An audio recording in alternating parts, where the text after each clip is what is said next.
What up, Fred?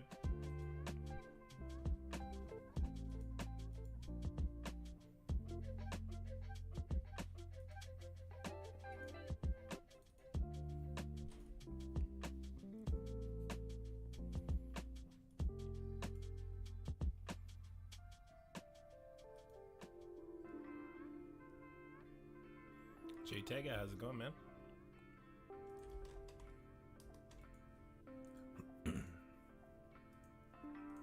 I'm just getting everything all set up. And then we'll be on our way.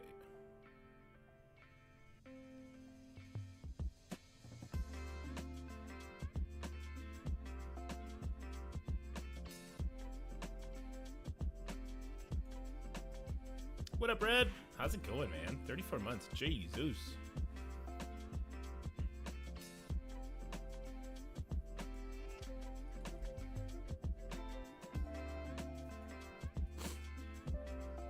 Been a hot minute, Red. Are you excited for DD8? Are you going to be in there on the ground floor?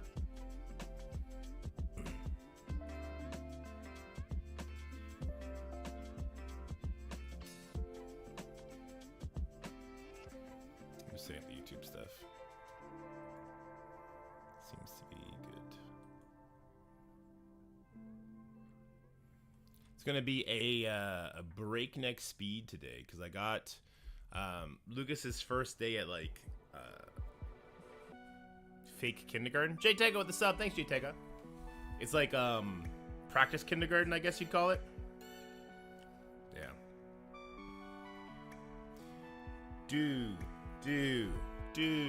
So yeah, we're gonna do the gameplay stuff really fast, and I'll try and squeeze in a video, a non-gameplay video for trying to get it done for 4 o'clock kind of thing. So we're gonna go war team, see if we get inspiration here. We kind of already have a war team video I want to talk about. I just need gameplay of it. Okay. I'm ready. Don't know if I'll hit top 10. Not sure I really knows. I think they're gonna be really hard. A lot of crashes only in Raid recently. I knew I had the same issue. Do you have the new graphics? I wonder if that's causing it. I haven't heard many other people claiming to have the same issue. But I like anytime they mess with graphics, I feel like that could be it.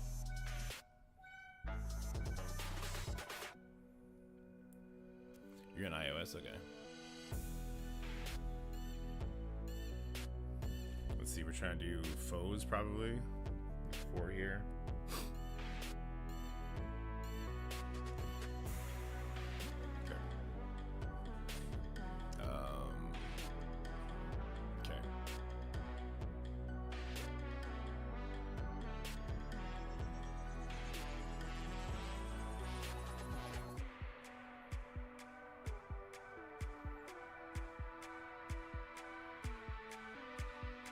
Graphics are whack. Yeah, I don't like them either.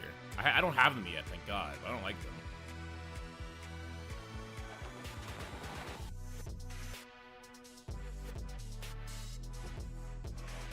Do I make this a video, or are these too big punch downs for it to be interesting? These are probably too big punch downs to be interesting.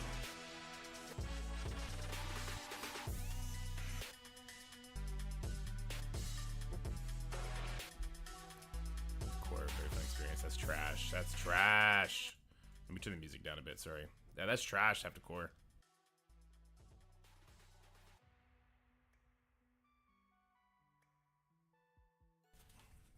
Super trash. Mega trash. Is there any reason to stress over top 10 besides clout? Not really. I mean, his diamonds will probably be vaulted for like a few months to give those people the good advantage. Same thing they did with Penny, right? Penny's diamonds were vaulted for 4 months, 5 months, but who cares? He's a raid character. I mean, I'm sure he's gonna be good in all modes. They're hyping him up to be good in all modes, but who cares? 6K cores ready for Nimrod? Yeah, I didn't do a good job saving my cores. I might pull the trigger on him for this account. Maybe just the unlock. Probably not though. I don't really want to. Is this worth a video?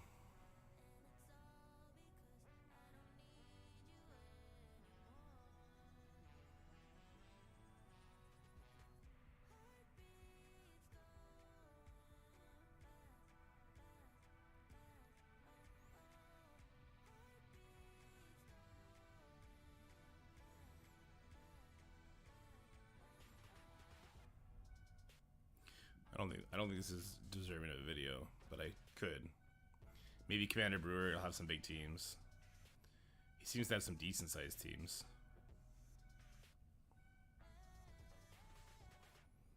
Because I'm not going to be able to drill them into I'm not going to be able to drill them all the way down into foes on my own, which means I'm not going to have access to do these more fun teams. Yeah, these much bigger teams. I want to do them. Oh well. What up, Live Pool? Oh, Live Pool, I mean to answer you back. Jesus. Sorry, I got distracted after reading your last message. I mean to answer you back. Yeah, so what I used to do with Scotty is I made him a channel in the Discord where he could put that kind of stuff up and answer questions if he wanted to. And then I would do like video collabs with him. If you want to do something like that, we could definitely get it done.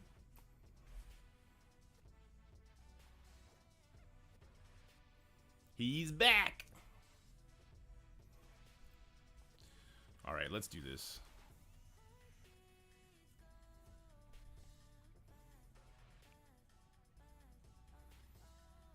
The problem is, it's not a real. Man, I just want to do punch ups. Nothing's gonna be a punch up though.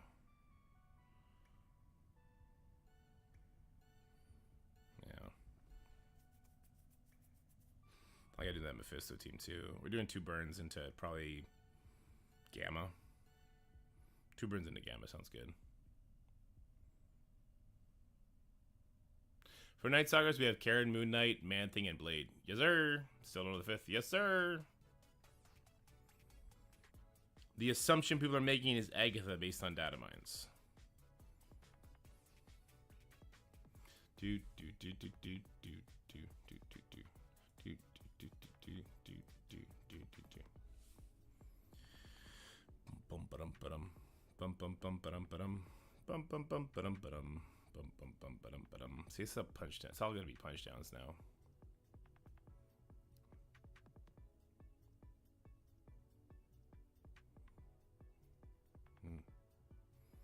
I just don't know if it's video worthy.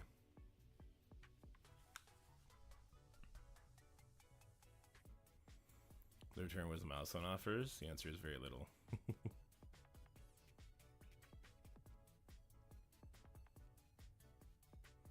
Morning, Rhino.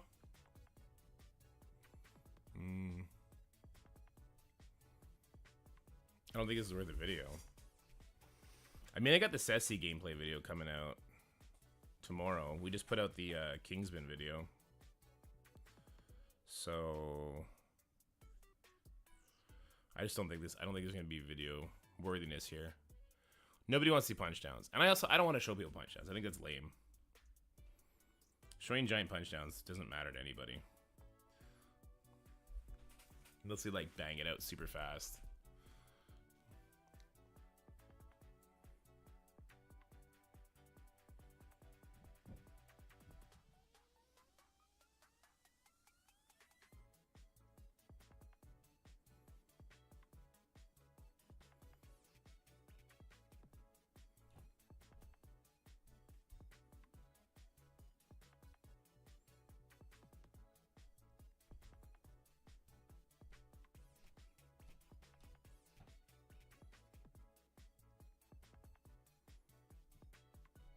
Could it be a costume TV show? True. Yeah, I'm not gonna do a video on this. I don't think there's anything here.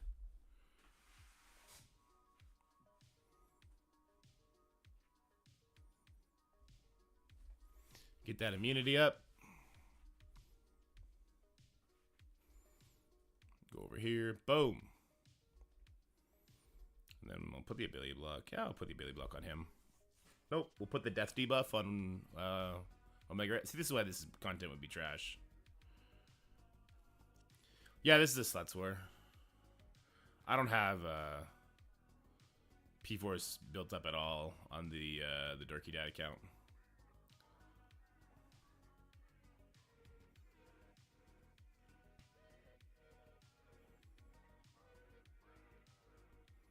Did the song just say bruh? Did anyone else hear that? Ares Pass figured out? Yeah, I had to spend an extra 30 Canadian bucks on it. It was super duper fun. Super duper cool with that.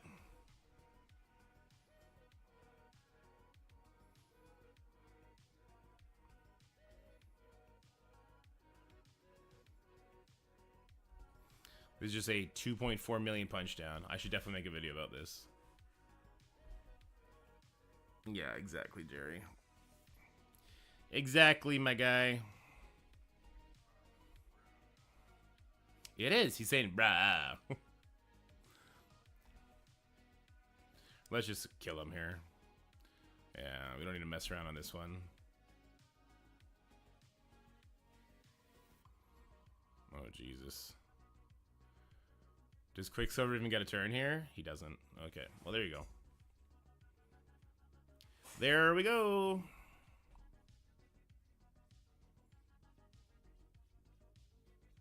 More, Sean.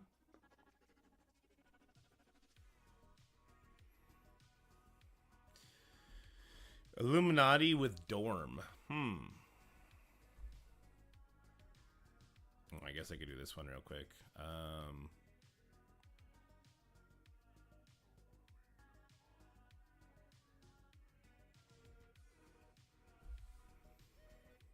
Let's see what do they want me using here.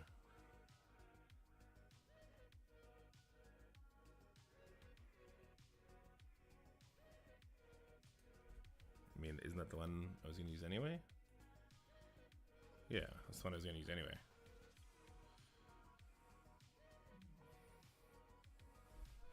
It's punched down at this point. I mean, it should be fine. Optimal Words should be fine, right? So last night I grinded some PvP and WoW and learned something fun. Honor is Warbound. Ooh. 58 gear rate at RIP. That's kind of cool. They took away PvP stats, right? So you could just auction house 564 gear too for pretty cheap.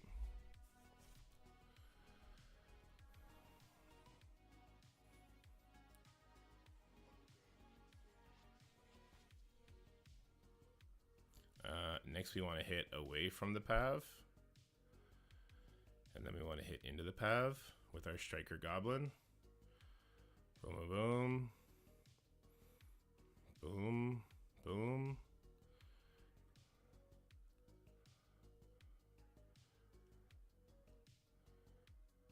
Hold on. Am I going to kill the Pav without having to use my ult? Oh, I am. Well, I could use this ult. Or I can try and get another kill here. Who's going first? Is my Shocker going first? I think my Shocker is going first. Let's not risk it. We'll have another stack of offense up. We could use it later. We'll have another stack of offense up. We could use it later. We'll just play this. Play this smart. Normally you would use your Electro special on the Pav at that point. I don't know why I'm turbo meter rewinding. She had no turbo meter, but it's fine.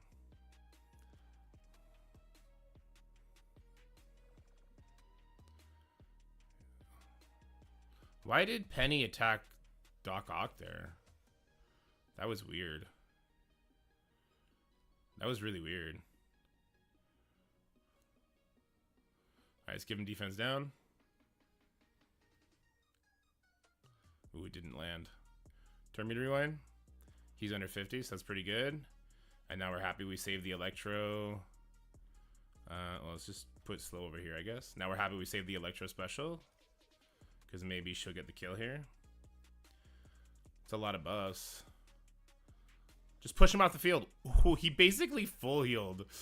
He took more healing than damage there. What the hell, man? He's taking more heals than he's... Holy shit. This game's so broken with Spider Society, man.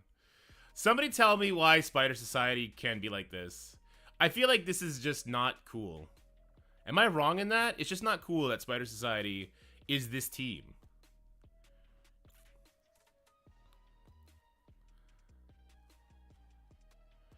Do some damage, Goblin.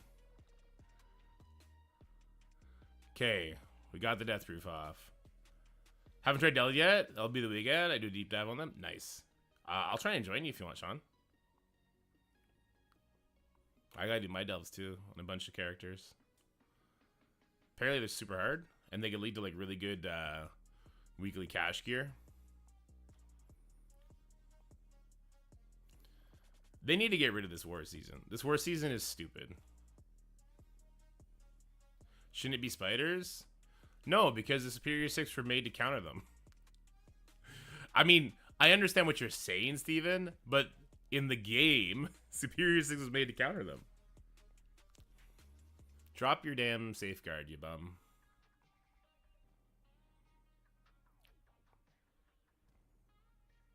Okay. It's Peter's healing is so stupid, right? That's the problem. Peter's healing is ridiculous.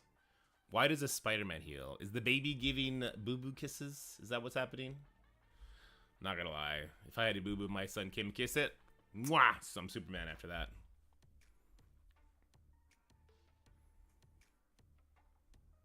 Nice shot. Sounds good. Yeah, and Peter healing while stunned is pretty fun, too. So we've heard it. Full Annihilators can beat 9. I don't think I have an... I died. I just died by coughing. I don't think I have Annihilators on offense.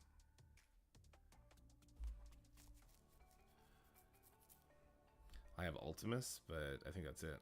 I don't see Surfer. No, I don't. So I guess it's merch for money.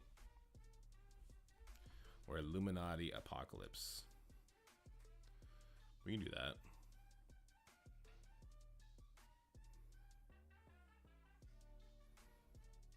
We get Illuminati Apocalypse.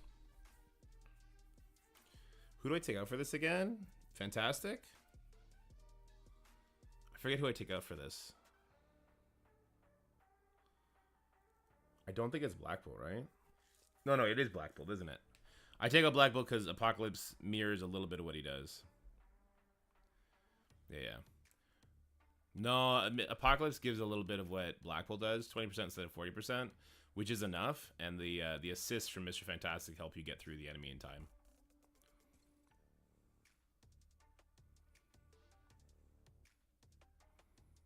Spider Society, yeah. Spider Society is just fast. They put slows and they have like infinite buffs at all times. Pretty elite. Elite stuff, man.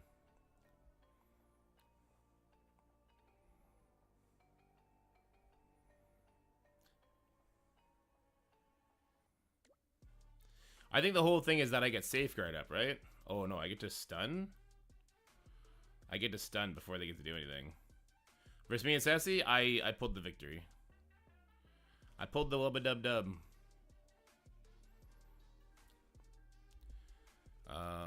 Okay, well things are not going great. But Skrull popped all his stuff, so there's that.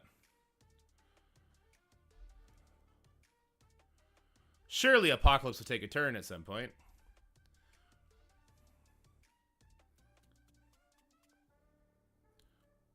Yeah, we're fine.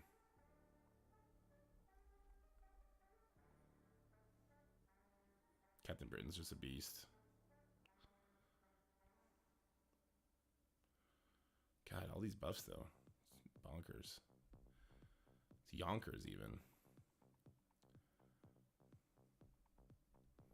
Take the trauma, nerd. Probably take the death debuff too. So like that looked bad, but that's as big as Skrull gets. The other characters actually didn't even take turns. So that's just the Skrull show. So that's just how it goes.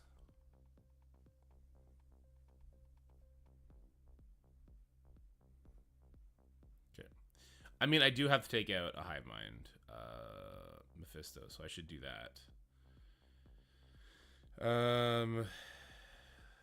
Let's see, 3.5, 3.89.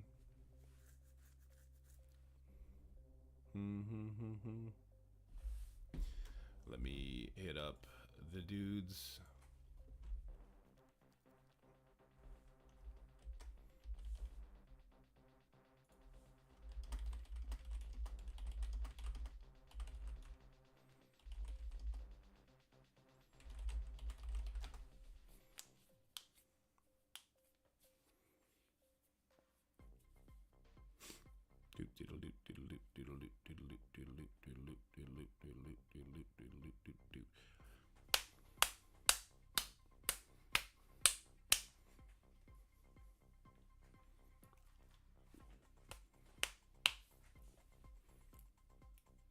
Tank areas.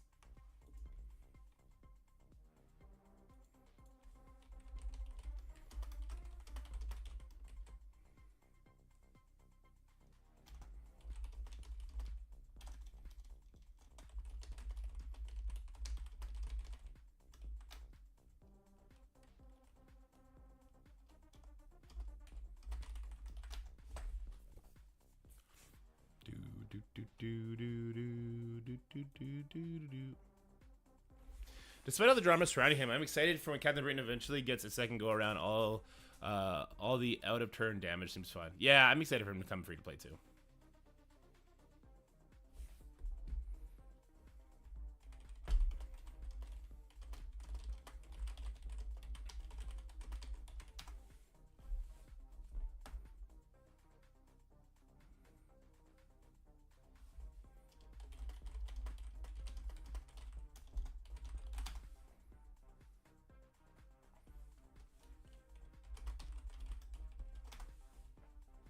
Dork, I have the gear to do MLF for DD7. Would that be a waste of resources? My only other option is Omega Red. I would do Omega Red.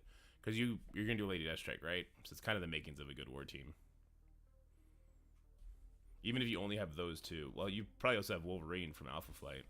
Sub out Alpha Flight for Skrull, like you see here on defense. And then throw Wolverine, Lady Deathstrike, Omega Red together. And then something else.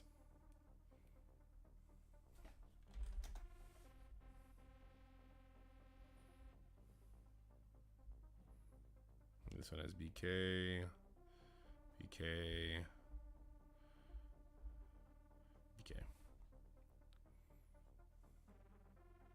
Mephisto Darkhold in room 1, a Poppy super hard because you don't get your assist because of the Morgan.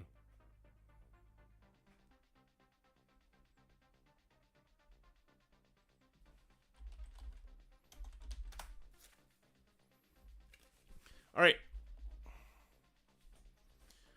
Let's do the medium one. Let's do the medium one.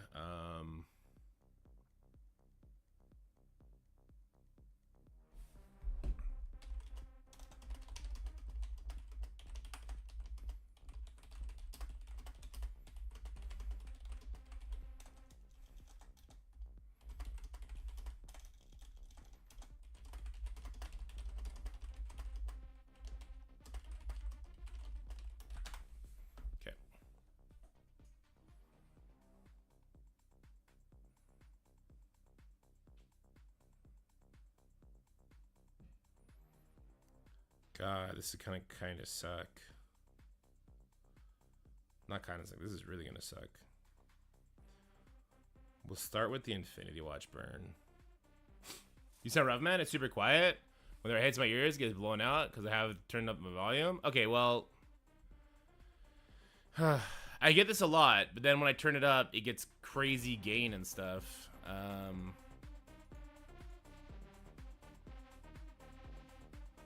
Let me pull stuff up. Do I just not do attacks or what? What do we think here, guys?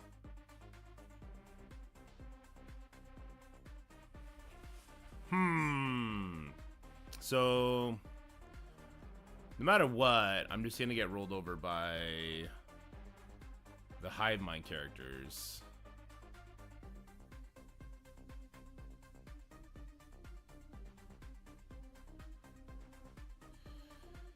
Well, let's try.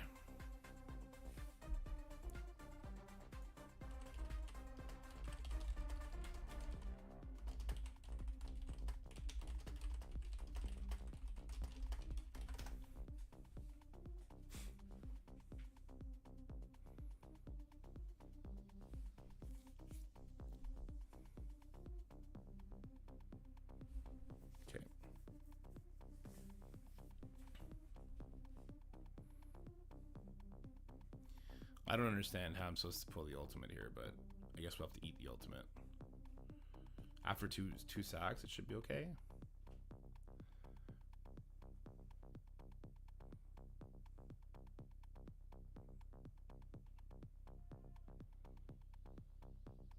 What, Mentos? How's it going?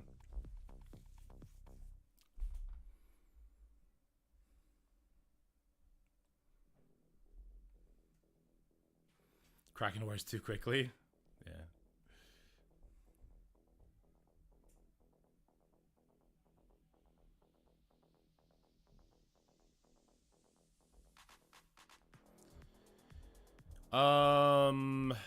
Spread defense up, speed up, I guess. I'm not sure. Summoning is just going to give them too much stuff, right? Maybe I should have done Infinity Watch here. Oh, he's ulting right now. Wait, he took an extra turn? Or did he get energy somewhere? How is he ulting this turn? I have Dorm 95, Ultimate's level 1. Will Dorm be okay in DD7? Yeah, Dorm is fine in DD7. I don't think he's optimal. I think you'd get more mileage out of Ultimus long term, even as a plug and play, even not on his team. But yeah, he works.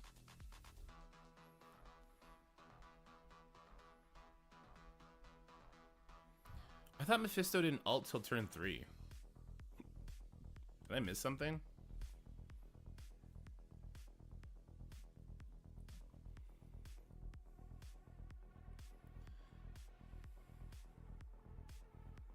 Alright, we've cleaned it up with nowhere, apparently.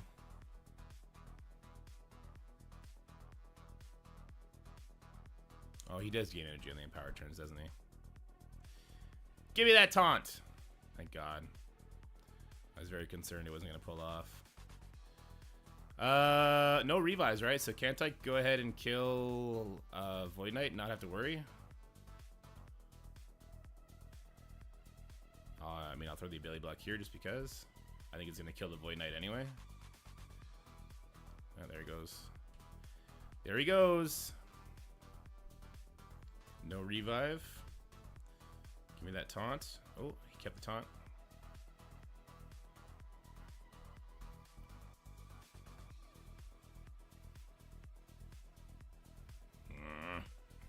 Let's just get our perma kills going. Excuse me.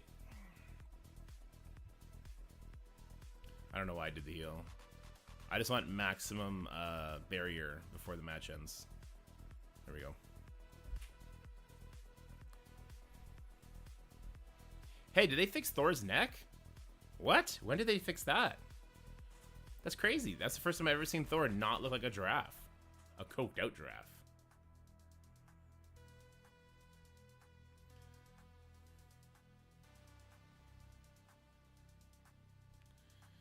Okay, let's start digging some other stuff out for people. Let me see. Let me see, let me see, let me see.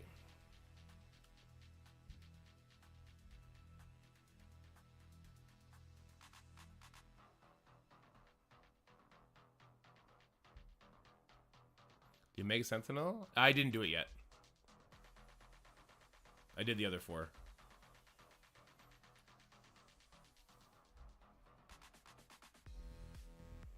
Let's see what else I got. It's boosted by Armory. This one is?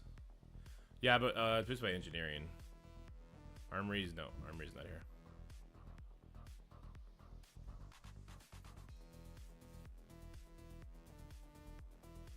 How close are you on DD8? City Villain plans. I'm done. I'm ready for DD8. We'll be going in right away. Apparently it's undying into this stage 5, which I hate that idea. Or sorry, Underworld. But I super hate this idea. No, wait, this is fine, right? Because we get rid of the taunt right away. I don't even have to target him with the taunt.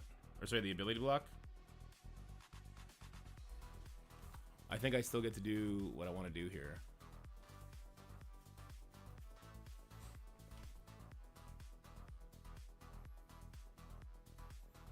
Yeah, even without the summons, I think we're still okay. Well, we'll see, actually. We'll see.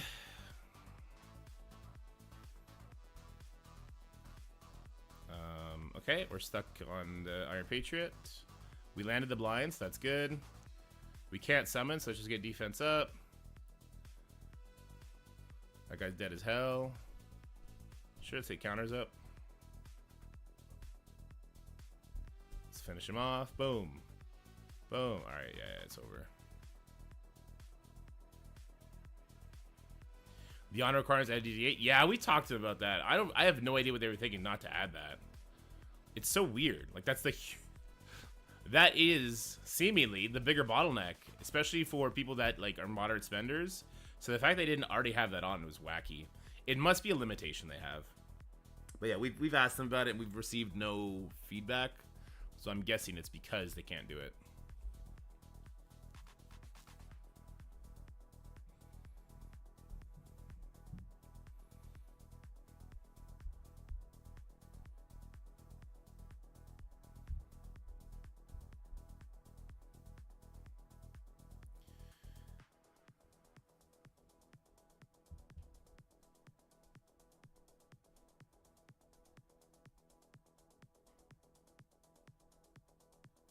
So I gotta do at least two more attacks to get 10 in.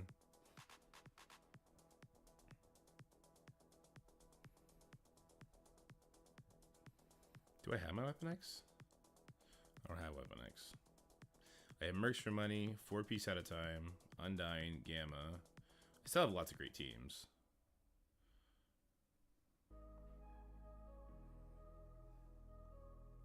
Trying to see what I should do.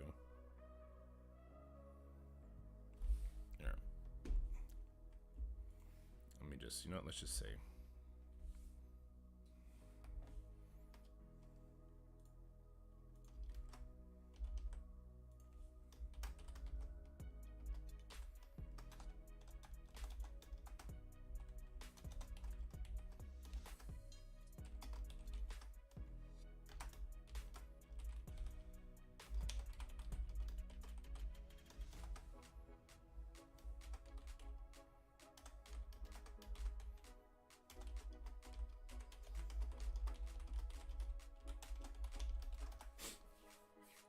City Villain, I'm taking Vulture, Kraken, Lizard, Slayer, and Red Goblin.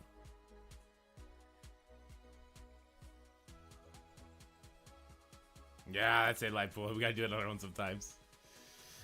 I love the little switcheroo they did. Been listing City Villain first on everything. Put the blog out to say the first few nodes were gonna be easier, then announce the first nodes aren't City Villain. Ah, right?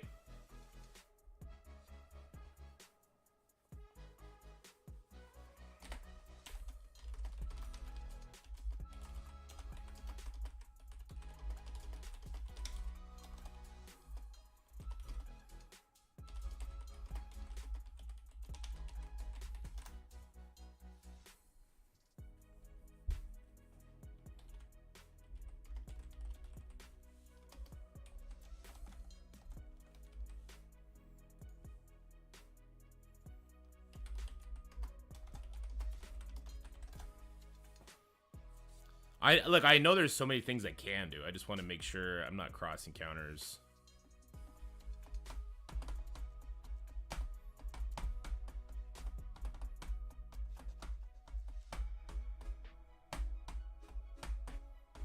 I wonder if New Avengers would beat that stage 6 pretty cleanly.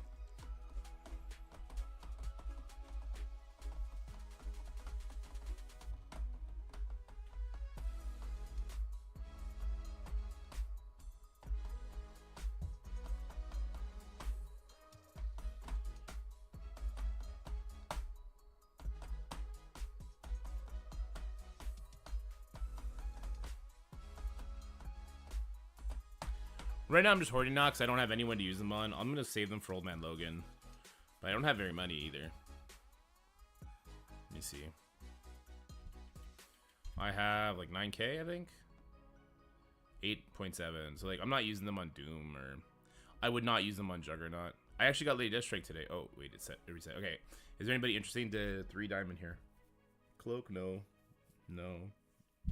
Hawkeye to 2 diamond? Let's fucking make the meme real. I think that's it. I think that's my last character ready for Dark Dimension 8 after that. Gore. Gore. Where's Gore?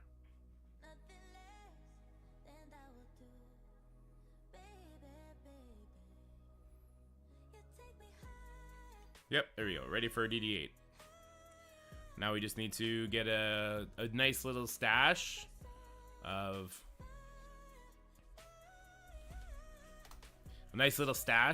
the ions, and we'll be able to bring up other characters if we find we need somebody along the way. He wants me to try one of the Spider Society Doom teams. So there's stage 7. 7, there's 8. One has Black Cat, one has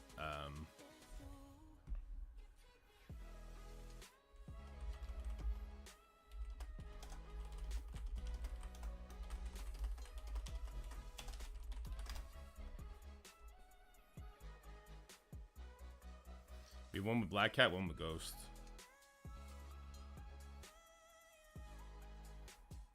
Right, this one has Black Cat, and this one has Ghost. Yeah. Oh, this one also has Black Cat. Oh, there's no Pav on 8.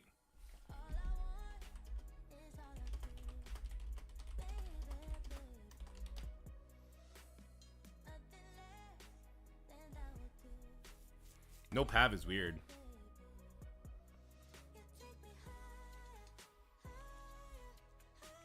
See this team anywhere else? I want to do the one with Pav because it'll be the harder one.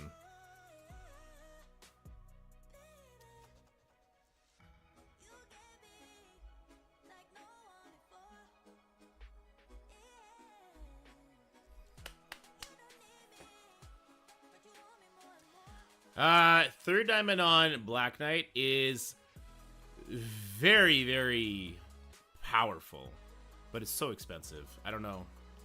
I still am of the mind, like, I'd rather have a bunch of 2 diamonds on a bunch of people. Being that I have most of my characters yellows maxed out, I almost wish they had minion exclusive orbs for each shop that were cheaper than the base ones, but made it easier to farm them. Fair, Justin. I think as this completionist, I get that vibe too.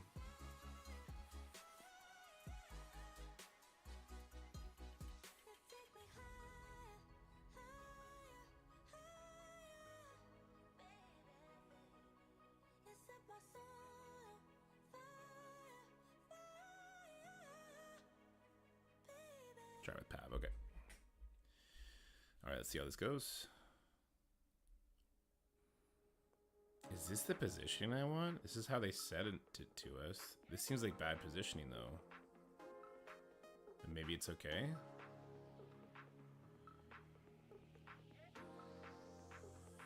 This is how it was sent. By size of center? Yeah, it's by far Striker. By far Striker.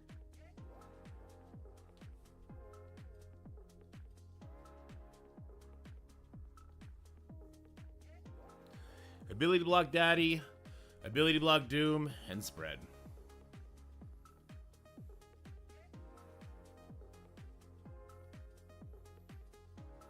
So we'll start with the one on Daddy, since that was the name that was said first.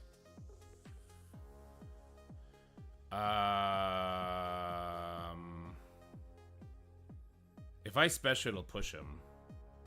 Because my guy's just way too big, and he's got all those charges. So I guess we just basic. I'm just going to basic. Because if I special, I know I'll push the Doom, and I know I'm not supposed to push the Doom for this matchup. Oh. Well, I just spread like this, then. Hella going first is kind of whack, but okay. This is interesting the way it's playing out. Okay. I'm okay with this. I have another ability like this one has trauma on it. Do I use it or do I just keep it? Maybe. No. Let's get trauma on this guy. Yeah. Let's get trauma on this guy, so that we can kill him, and then the rest should be easy cleanup, right? So this is an easy matchup. Okay. Hello going first is not what I was expecting for zombie, but I'm down with it. Yeah, just kill everybody. I mean, this was a punch across though. What is for the Mystic team? Vol, Sylvie, Dorm, Deathpool, Mephisto. So, Striker, Mephisto, Striker, Vol, Raider, Sylvie, Raider, Deathpool, Dorm, Skirmisher. Dorm, Skirmisher is very important.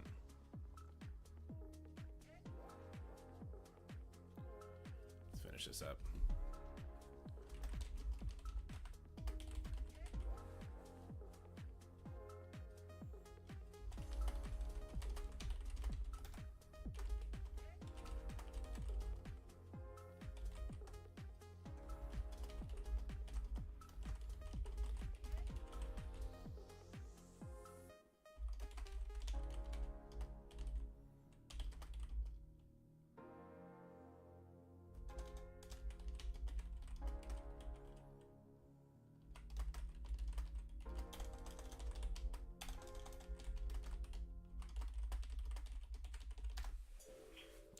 That's a very easy matchup.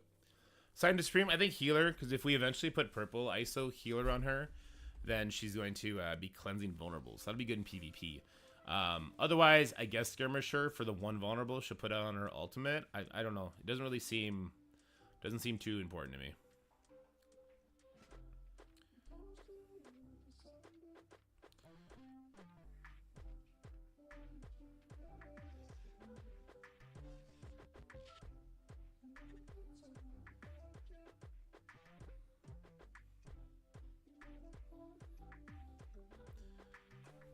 So I got Mercs for money.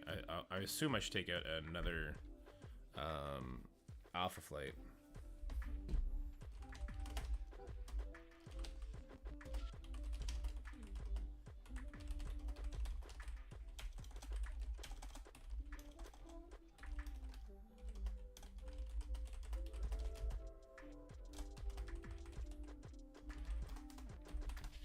Okay, let's go find the biggest one. Or maybe there's one blocking. Let's see. This one is 2.7. It's not really big. Is there one blocking here? That one is 3.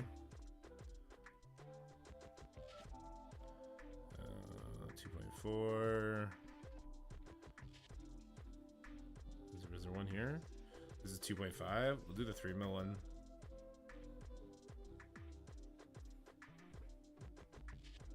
This will be out of play. Still haven't had a good Illuminati counter CC. Mirror, what have been using? Superior 6 Old Man Logan. Old Man Logan is like a straight offensive tool now, which is fun.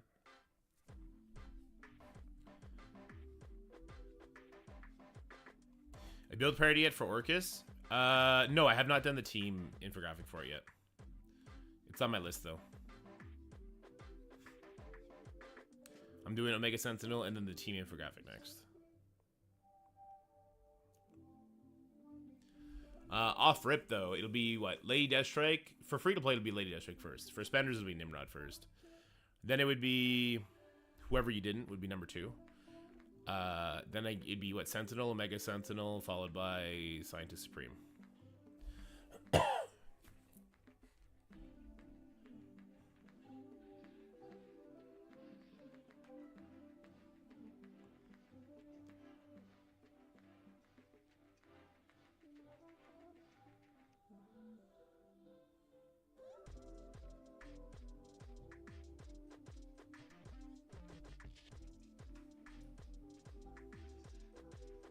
Ouch. I would say Supreme over Deathstrike because the heals help the lane. You're not really going to be healing very much when you have the full team. They help now. They're not going to be super crucial with the full team.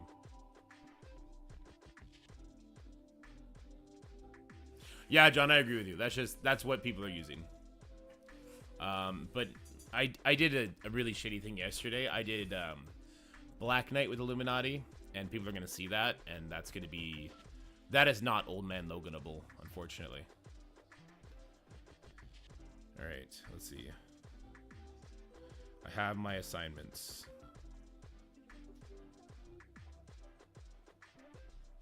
If I can find them.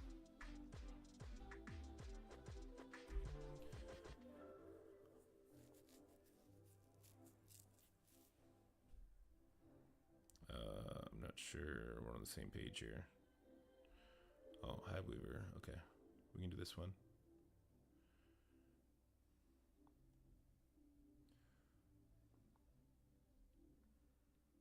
This one should be interesting. How far should we build Scientist Supreme? I don't have enough Crimson Uniques to do both her and that. Don't build her to Crimson gear. Bring her to gear 18.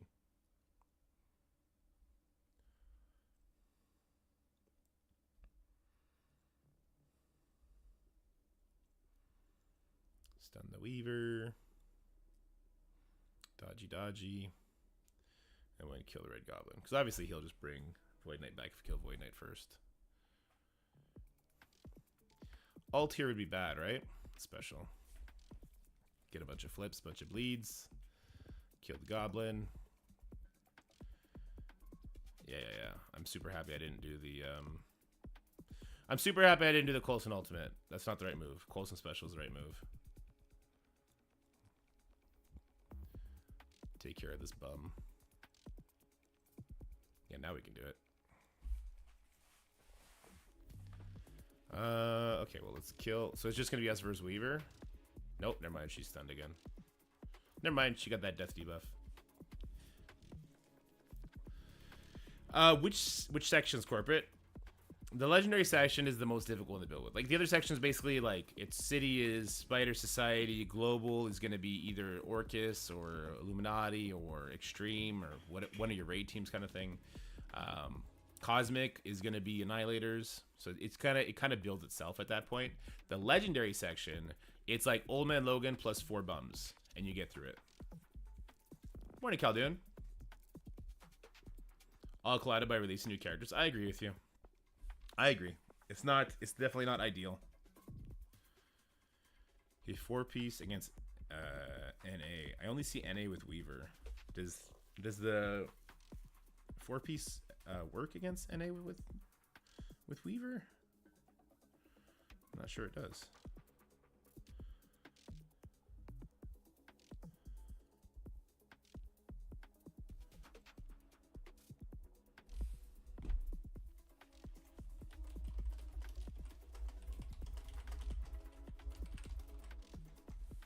I'm not sure this works. Because we're not unavoidable with our Cosmic Ghost Rider. He's going to go after the Weaver.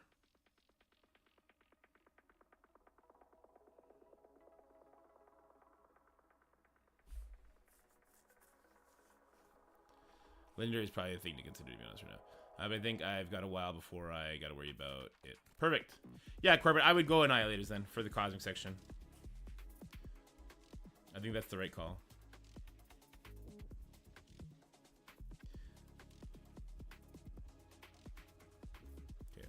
And it does work, and use Cosmic Ghost Rider turn 2. So this is a 3 one. This one is a 3.2. I'm gonna do the smaller one just because I haven't practiced this matchup before. Let's figure it out. No problem, Corporate.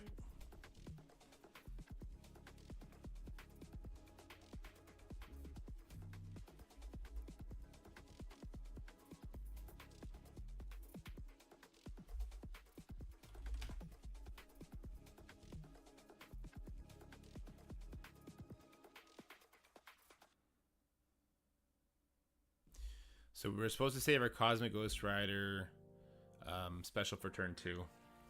I just don't... Can we survive till turn 2? That's my question. Okay, so obviously we need to get Safeguard up.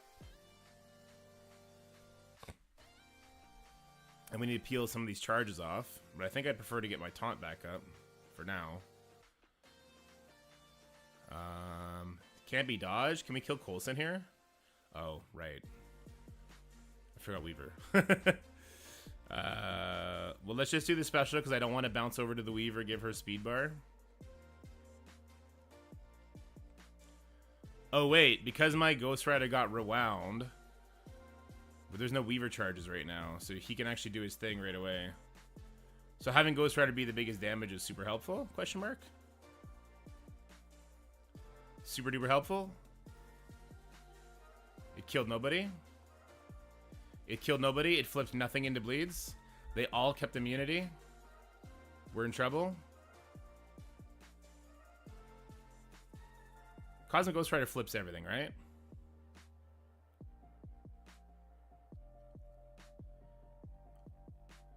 We need to get some kills here or we're dead. Oh! Starbrand's a legit awesome character. I repeat, Starbrand's a legit awesome character. Can this be dodged? Cannot be dodged. Can this be dodged? Cannot be dodged. Okay, kill the Coulson. Damn it. So close. Oh. Let's get our Safeguard back. Okay, so it just takes longer. Because Thing is an amazing character. When you sub Thing out, it doesn't actually help you as much as you think it would. Roger that. Get him, Agent Venom! Oh my god! Agent Venom actually did something. What is the world coming to when Agent Venom is actually doing something? That's crazy. That's actually crazy. Purpleizer for Mephisto. I went Striker, but I definitely see how Raider can be awesome. All right, let's just do this. The new stats thing with Preton's Gladiator being 1 million power, will Kang become irrelevant? Irrelevant, no. Much less useful, yes. Definitely much less useful. Okay, let's start here, since Agent Venom is not going to one-shot the Weaver. Good damage. Cosmic Ghost Rider's not going next. But I don't think Weaver has enough energy to do anything yet. Nah, it's basic. Perfect. Okay, perfect. Is there a new / better way to max Green Goblin Classic, or do I still have to build up Rebirth? Just so I have a video out on it, Austin. You only need to build Captain America and Peggy Carter super big, and it's fortunate you just saw this because they're good. They're really good characters, at least in War. You definitely can find use for them in Crucible if you're like a newer player, which it sounds like you are if you're still going to max Green Goblin Classic. So you can definitely get some good use out of it. All right, now I'm just supposed to gamma something. That was the words. Just gamma something. What is this Pav team?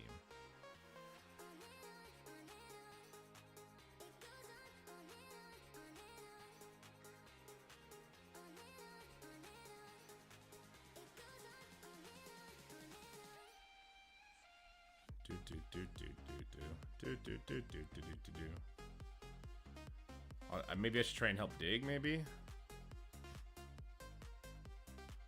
Bots, mods. Oh, God, guys. Bots, we don't like yous.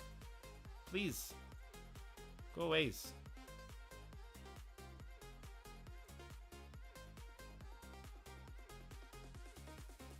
This is because I streamed World of Warcraft for like a little bit. Thanks, Steven.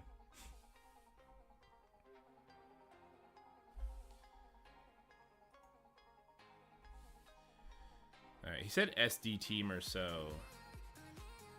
Do we think there's any reason why Gamma would fail against that stage 9?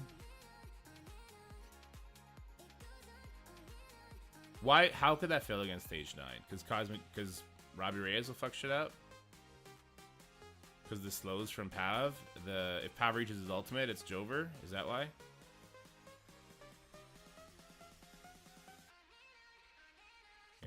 That is true. 3 diamond Pav could definitely do that. I should probably just use my team to dig then. We can do like an extreme team over here. This team's closer though. I know people are trying to wait to get their stuff in, so maybe I'll do it here.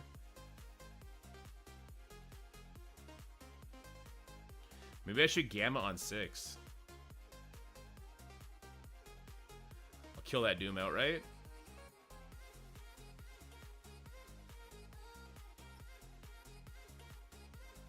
I'd probably kill the Doom outright. We did the JTD yesterday.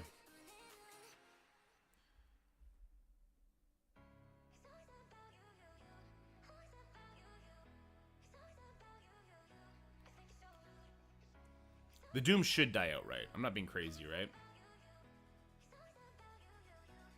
Even if he doesn't, I have characters that'll go first. So there's that. So we'll do it right here because, yes, they can be rewound.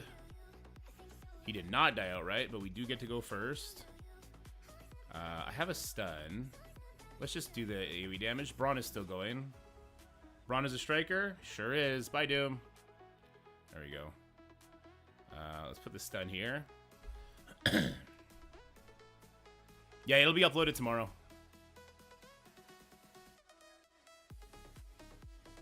I like the creativity of this team, though. I do.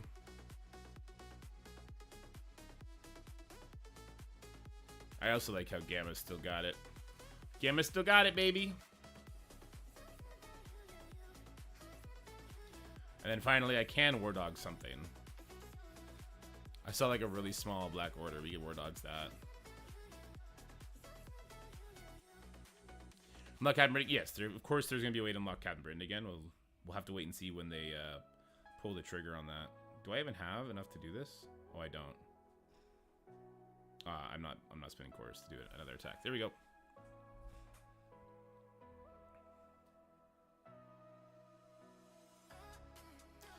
Yeah, I agree, random count. There's a lot of people that are just straight up ready for it, though.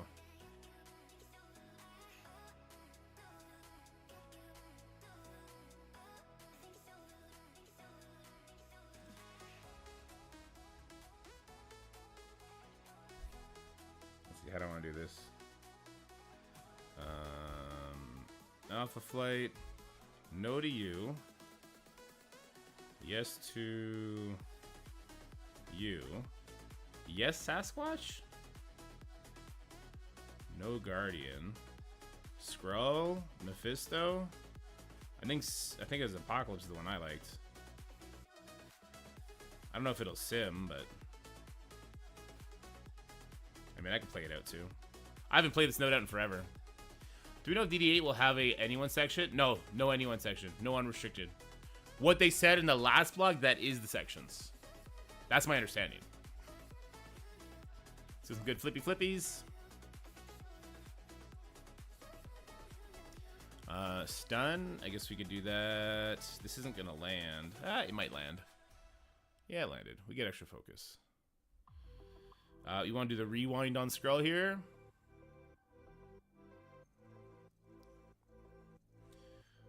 Yeah, we'll do the special. Let's get some of these spiders dead. That's the main priority right away. Okay, get off the panda. Let's kill this PETA. Get out of here, PETA. I have the Crystal for DD8. Won't have the iron. Spent $500 to $1,000 in DD8, so that's uber cheap for Dark Dimension. Yeah, it's the cheapest Dark Dimension's ever been.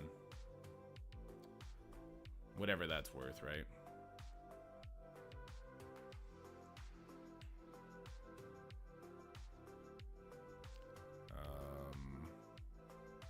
Does it really matter who I go for at this point? It's pretty much just over, isn't it?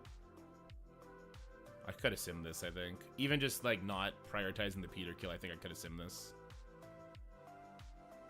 Yeah, I do think the Dark Dimension is going to be insanely difficult. The way that they're wording everything does make me believe that it's going to be insanely difficult, which is fine. 30 days every node? I'm not sure about that. But, you know, actually, you know what? That lines up. Let more people get into the Dark Dimension at way less cost than what it has been in the past.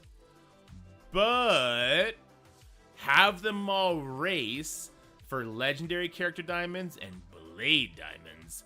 Make the nodes ungodly difficult. So they're coring and coring and coring and coring and coring. There will still be people that finish it with the first 36 hours. There's going to be somebody that finishes it within the first 24 hours. I'm going to say the first 12 hours is going to be cleared.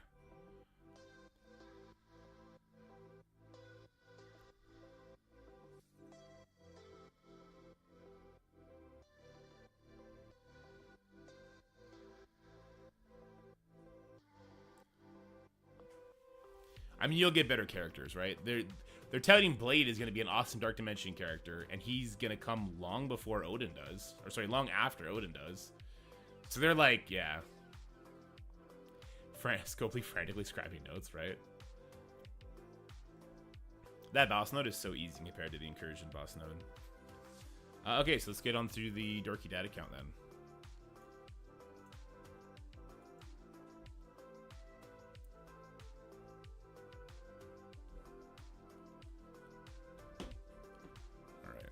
It up.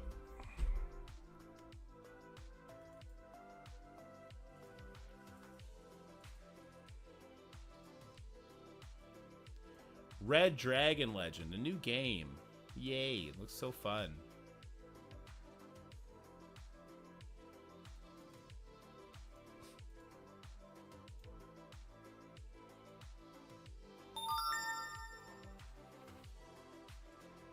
Do-do-do-do.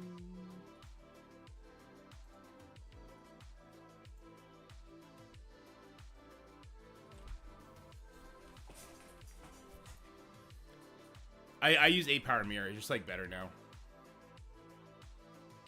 Some whale who has been trading for months for this moment, and I a Kraken. But to be fair, mad respect to them for their dedication. Yeah, they're gonna have fun with it. I'm pumped for it.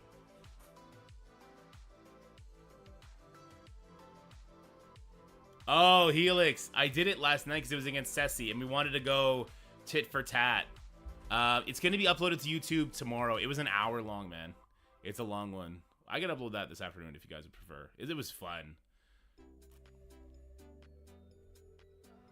I agree, Live Pool. Encourages more FOMO, but at least we're in there. Do we know if Blade is city or global? We have no idea. I gotta assume global, right? You think Scopely are aware of how much we need a PC client for this game? I think that decision is not up to them. I think it's up to Marvel. And I don't think Marvel is easily persuaded to let people do that. But yeah, PC client would be huge for the game. What up, Whoop?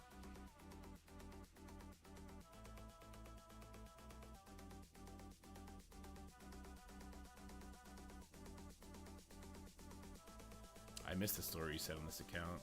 Sad. They did it for Snap? Yeah, but Snap had so much money poured into it. Thoughts on Sevi retiring? I haven't read into it too much. What's the situation? We actually buy stuff on this account, which is fun. We need this, we need this. We probably should buy some of that. We definitely need Hammer Tech. Ooh, we're low on that. Wait, let's augment it. I'm looking for unstable still. Okay. Yeah, I know, right? That's the fun part. Here. They need a facelift War Store badly.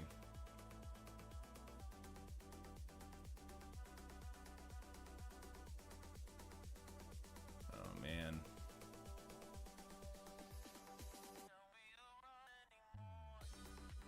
That's not even a question. That's an auto buy.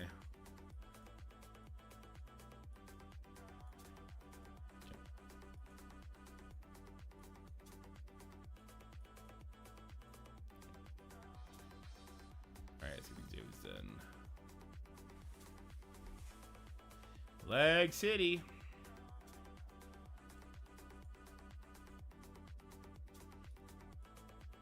So I'm leveling. Who am I leveling right now? Carnage. I'm almost gonna get Carnage to level 100 now.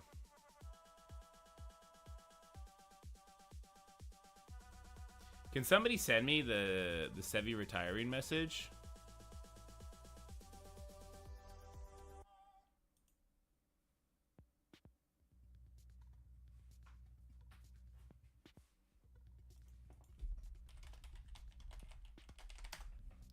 It's a long message. Can somebody send me multiple screenshots of it?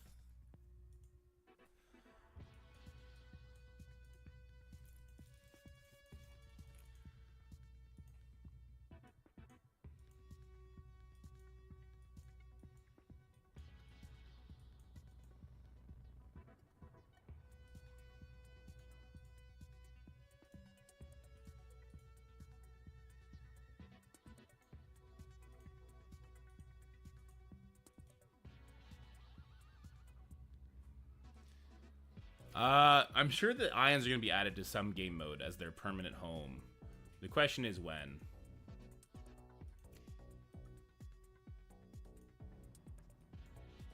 Thanks, Unspeakable. What up, Zick? Yeah, Jacob woke me up at 3 o'clock, just covered in piss, which was super fun to deal with. And then Lucas woke me up at 4 o'clock, covered in piss. Super fun to deal with. So I didn't want to change both their beds. And we ended up on the couch.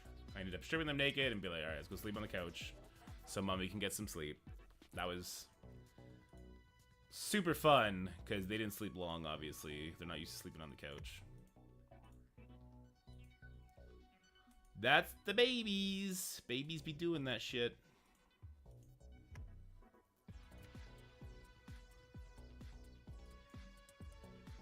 Yeah, I agree, Sean. And then I woke up covered in piss. Well, they actually, you know what? I didn't even put new diapers on them when we slept on the couch. They just were empty at that point, I guess. For D6 with a Sentinel, Deathstrike, and Supreme, Nightcrawler, and Forge work on global. Thoughts? Yes. Orcus with Nightcrawler would be great. I don't think you want to bring Sentinel. Sorry, I don't think you want to bring Forge to Dark Dimension 6. You can bring somebody else. We're a new spotlight raid for Orcus and Vamp Hunters with purple ions as rewards. Oh, that'd be kind of cool.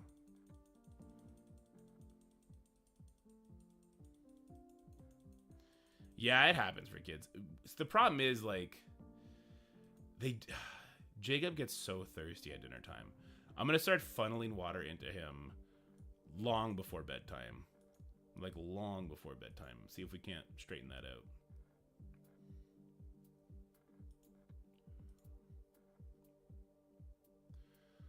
We're on difficulty 2. Let's see. Doom instead of Forge, maybe? Could also do Black Knight, but would have to be an investment. I mean, Black Knight's going to be a good character long-term for you. Doom, you might want to do him for Dark Dimension 7 anyway, maybe, but I think there'd be other mythical characters to look at for then. Yeah,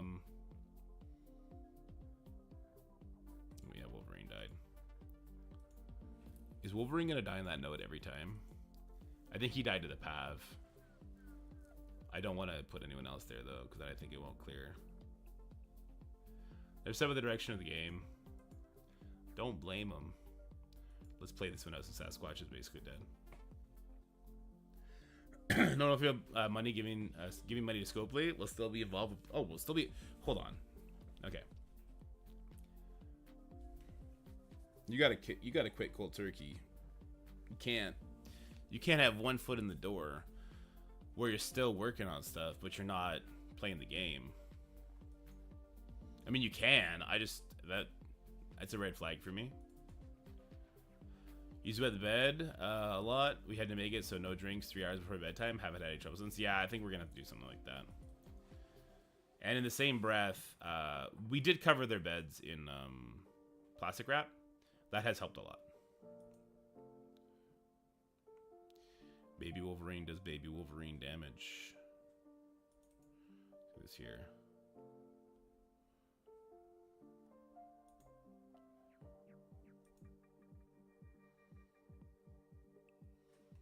Alright. Yeah, I think we only need to kill the one, right? After that, I think it's okay. As long as you kill one Iron Patriot, this works, right?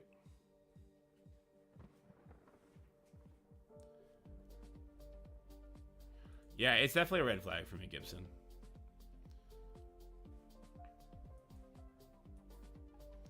Like, if you're not going to spend money on the game, don't.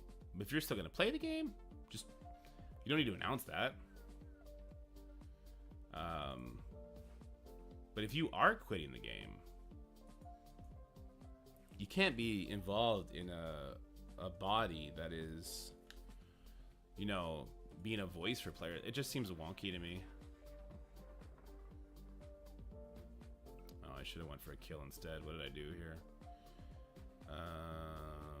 Everyone has slow, so I guess it doesn't matter. I think that's all of it. All right, we'll check it out here in a second. I like Sevi, by the way. I think Sevi's a good person. So I don't think there's any, like, nefariousness going on here. I think she probably just really likes the people that she works with in player voice. And although she doesn't want to play Marvel Strike Force anymore or support it, she still wants to be involved with that. I get it. It's just weird. Orcus over Cabal for Villain Global now. The reworks are the reworks, man. They're freaking good. Especially the Nimrod giving trauma. Turn 1 stun. Like, bro. Or sorry, not turn 1 stun. Turn 1, like, disrupt and all kinds of goodies. They're really good. Or, yeah, Orcus is probably the move now. Yeah, I'm glad they are too, Steven. How about a 3-part Spider Society? So that for global 3-part Peter, Pav, Penny. Yeah, you're gonna auto the nodes with those 3. The other 2 don't matter. Big Time Spider-Man. I mean, if you want to invest in Big Time Spider-Man, it's not really the best investment for up-and-coming players, corporate, or returning players in your case. But yeah, if you want to invest in Big Time Spider-Man, that's fine. Ghost Rider Robbie is a phenomenal character. I would definitely recommend him. Noir is another great character to lean into for City.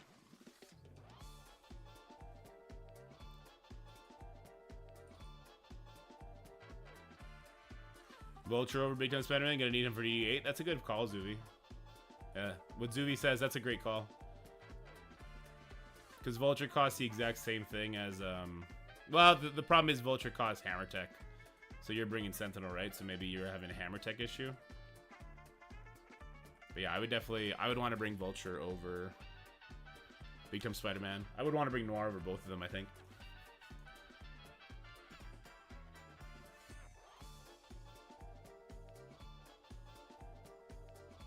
He's on DD6 Gibson, so he's gonna one-shot it with the Spider Societies. Probably on auto.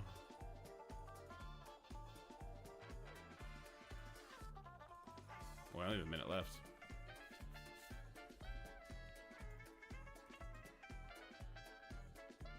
Oh, I didn't blind this guy. Oh, I did now. Okay.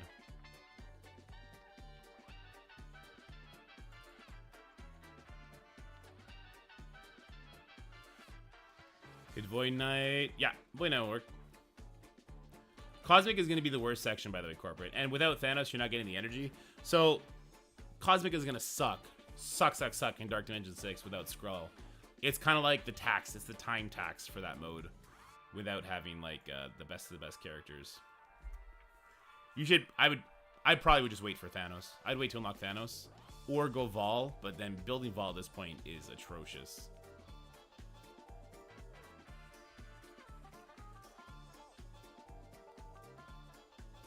Let's see if we're going to finally 100% difficulty 2. That'd be really good. If our alliance starts doing 100% difficulty 2, that's a great sign. Okay, what do we got? We got bio here. We'll sim the bio section. Ooh, they're up there. We're getting them. Carnage is like level 97 or maybe 98 now. So when he's level 100, they'll all be level 100. That'll be great.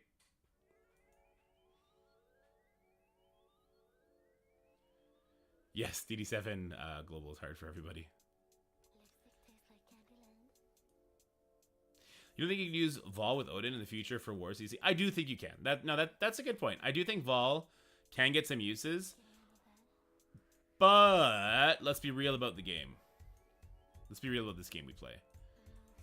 There is metas for a reason. Vol's never going to make a meta team because she's slow and her controlling effects on her first turn aren't what they need to be. She doesn't do like a stun. She doesn't, she's not unavoidable on her ability block. So TCP on this guy, I think it's 40 million. This account is growing super fast and I haven't spent any money on it in a long time.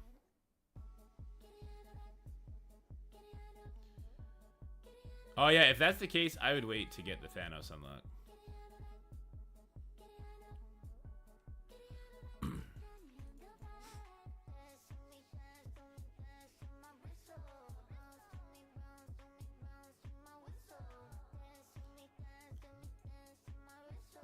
Sorry, what? Ability block Kang over Void Knight or potential Kestrel?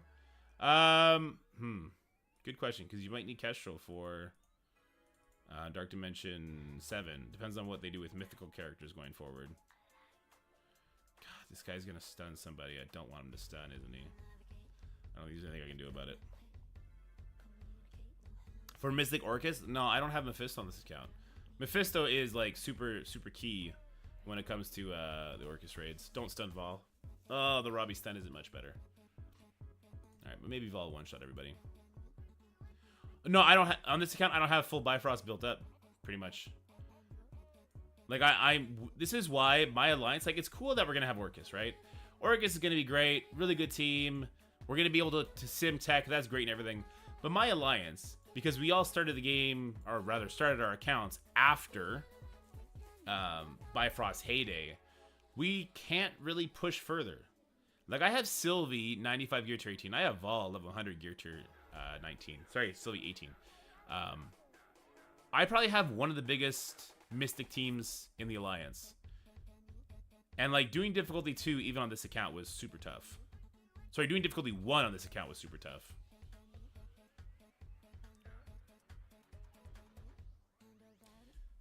Without Mephisto, I think it's full Bifrost GMP. I think it's full Bifrost still. For Orcus and DD8, who do you drop for APOC? Probably Omega Sentinel, I guess. You definitely don't drop Sentinel, Nimrod, or Scientist Supreme. So it's either Lady Deathstrike or Omega Sentinel. I think the healing that Scientist Supreme does will be enough. I mean, the stuns Omega Sentinel does are awesome. Honestly, it might be the full Orcus team is better than having Apocalypse. Just throwing that out there. I know people don't want to hear that, but it's very possible. The 4 workers team is just better.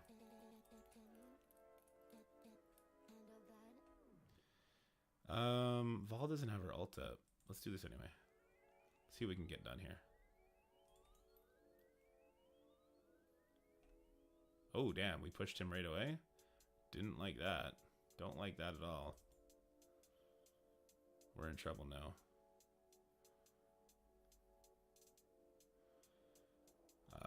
We are not going to get charges up. Let's just go for AoE damage here. Strip off some of the death proofs. See if we can get some kills. To fuel energy. We can't get the stun here, but this chains to how many? 4. This only chains to 2, right? Okay, let's chain to 4. I really want to kill that spider punk, and he dodged. And the mother trucker dodged, and we did not get any kills, so we didn't get vault. We're in big trouble. I should back out. I should just back out and come back in. What am I doing? I should back out and come back in later. I should back out and come back in. Oh, I should back out and come back in. Fuck. Okay, hold on. Let's see.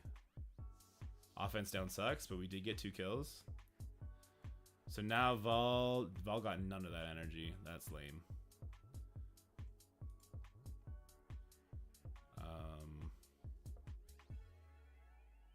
Sure. Let's kill the Thanos here. Gore didn't drop in yet. I don't want to do this just yet. Scroll to 7-star with DPCs is worth it at this point, or better to save for next Old Man Logan trial since it's expensive? Good question. I don't know the answer to that. I really don't. Oh, offensive speed up to Vol? Yes, please. Especially because Pav is... They dropped in when we had no speed. Why did these characters not drop in beforehand? Game hacks, man. But Vol's is going to wreck their face. Get out of here, everybody! See. Base difficulties, fun! Skrull 7 red stars is tough because of how expensive it is. I think he functions very well as like a mid-level damage dealer, but also like supreme controller character at lower red stars. But if you're in the end game and you're trying to push for like Master's Crucible, I don't think you can do it without a 7 red star Skrull. That's just the annoying truth. I think City Villain will be the worst even in 6 months. Blade and Moon are heroes and Agatha is global if she's part of the show. Yeah, I agree. I think the City Villain section is going to suck AS.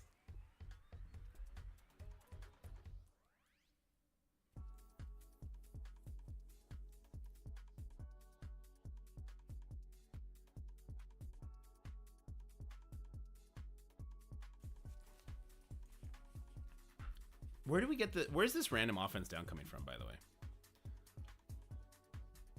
Oh, I don't have offense up. I was hoping Vol would one-shot a bunch of people. Ooh, she's not even close to ulting. I should back out and come back in with this exact same team without letting myself take all these kinds of unnecessary damage. That's what I should be doing right now. Robbie's not going first, is he? Can I get bleed somehow?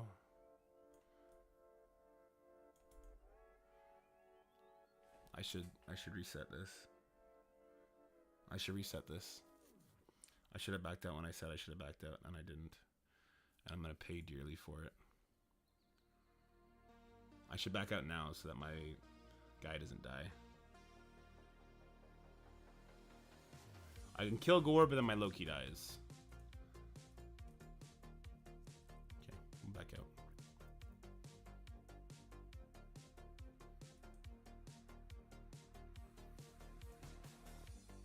They specifically mentioned team synergy? Did they really?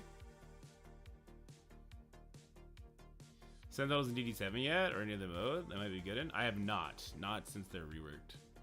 Damn it. I can clean this up. Nightcrawler drops in after the fact, so this is still perfectly fine the way it is.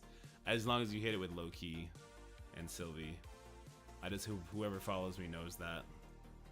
Don't fuck around. We'll do our Crucible, we'll come back, and we should be able to do that.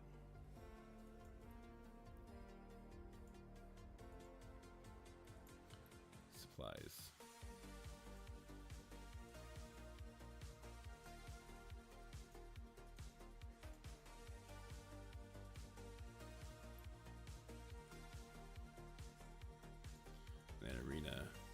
I tried the Fury team. It's pretty interesting.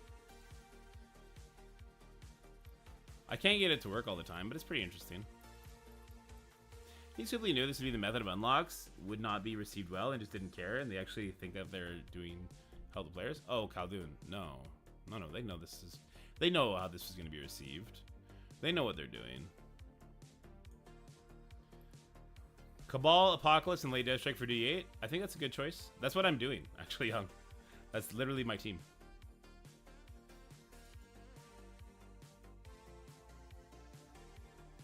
Do I have to rewind here? Or do I rewind here?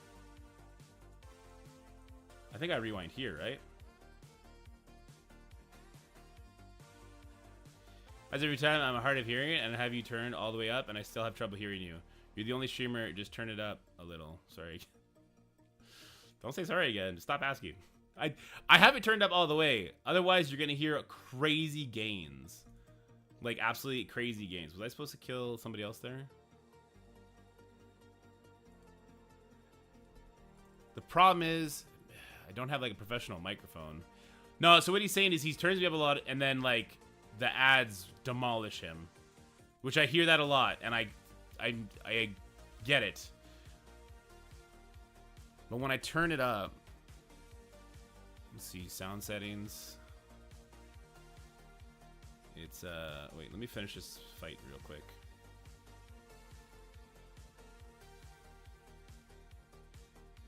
Did his pass already pop off?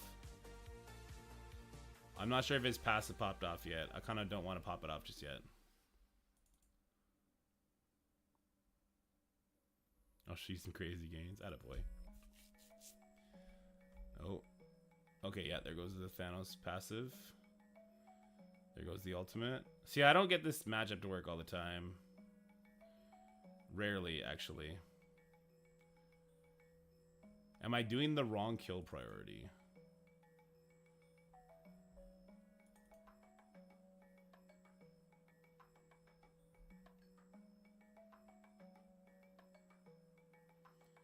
God, they're taking so many turns. And that's a stun trauma.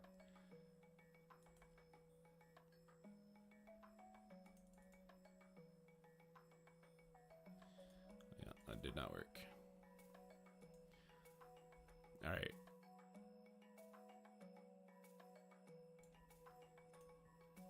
So, I just turned the input up. So it's probably a lot louder now. But like, if my mic moves, if kids start crying in the background, it's going to hit you just as hard. It's going to hit you just as hard as the ads did.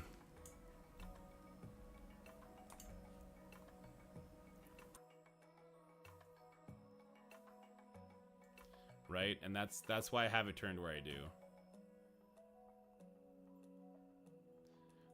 Okay, so my levels looked normal there, and I was trying to talk very quietly. But that's why I have it turned to where I do, because otherwise it goes crazy on me.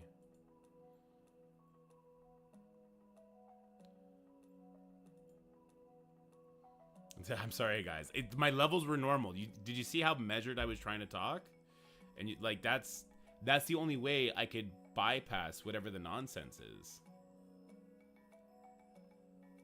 You always win like that, Sean? All right, let me try that. And it was peaking, right? Yeah. Like, I was trying to talk super measured. I did not have OBS turned all the way up, and it was going bonkers. How is this? Is this a little bit better? Again, I'm worried about peaking. I need a better mic. I need to be a professional.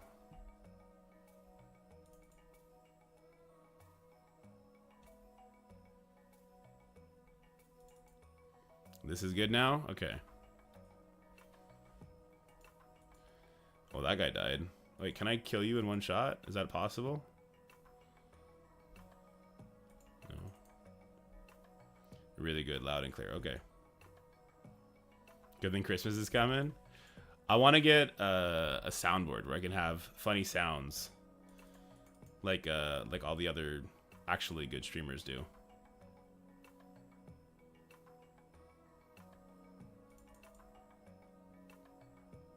I Bluetooth straight to my hearing aid. Interesting. Well, how does it sound now, Working Man? Is it slightly better now? I definitely don't want to blow your eardrums out. Give you my old mic since I upgraded to the Shure. What kind of mic do you have? It's perfect now? Okay, cool. So we keep the gate on. We keep OBS jacked up. I did take the gate down a little bit.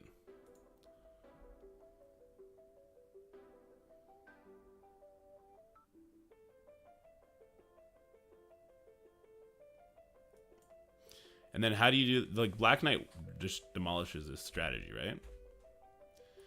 Best way to get T16 uniques is going to be the raid store. Hearing your tears and sobs in CC. What do you think of the time limited red stars for Odin? It's trash, Drug Legend. We've asked some questions about it. We got the googly eyes. I'm waiting for a response because that's trash. It was an audio tech at 2020. All right, cool. Yeah, we can talk later, Zick.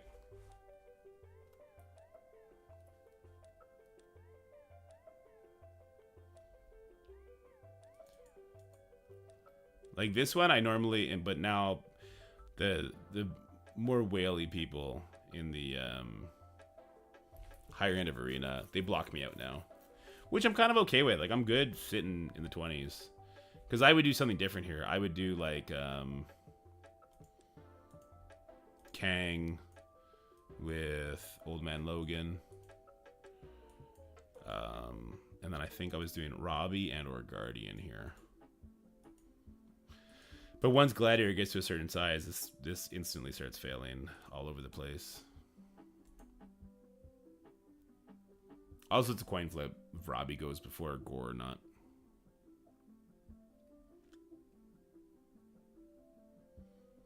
That's... Oh, am I attacking you right now, Quickfire? Sorry. Don't worry, I'll lose this. Your team's too big. The Gladiator is way too big for this to work. Yeah, see, normally you get a crit and it drops him to like 60%. We didn't drop him below 75. Oof. Since when does Black Knight retaliate off the retaliates of other people? This is some new shit. That's lame. I really don't like it. He did not always do that.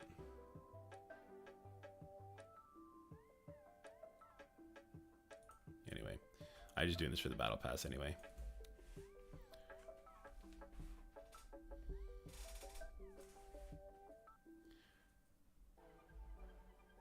Oh yeah, BK demolishes this. Glad and BK on the corners, Little Man Logan, Apocalypse Sus in the middle. Nice, Boxy.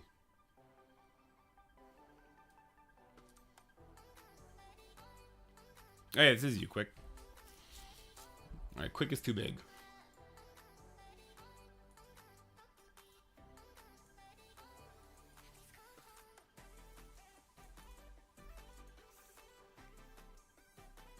Yeah, I think he didn't always retaliate against other retaliates. I feel like they went in and they changed his kit without saying anything.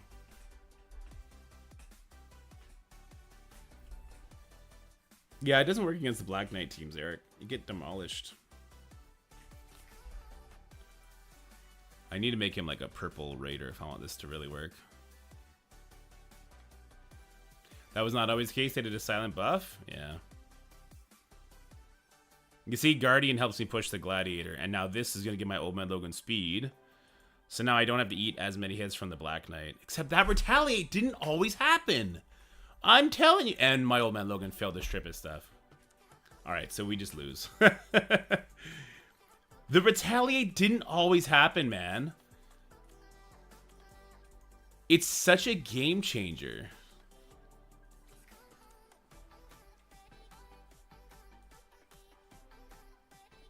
It's such a game changer.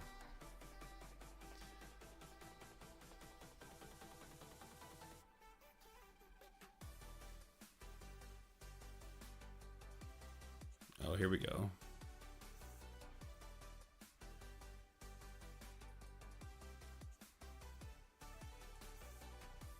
Oops.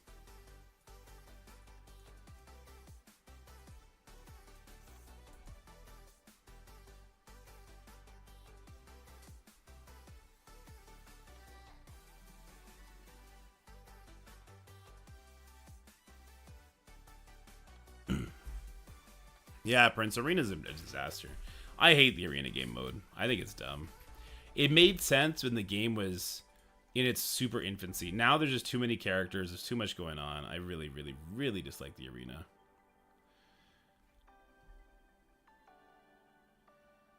So he got his thing stripped this time, so he's not going to kill himself here.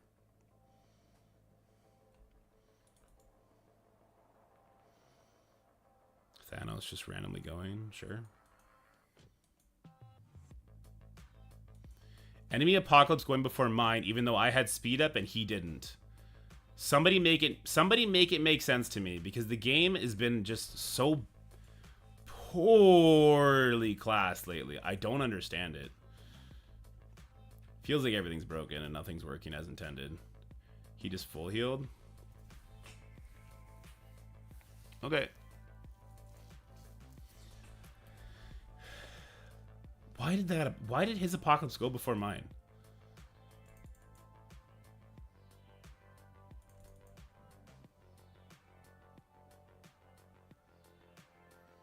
I had speed up from the gore. He didn't.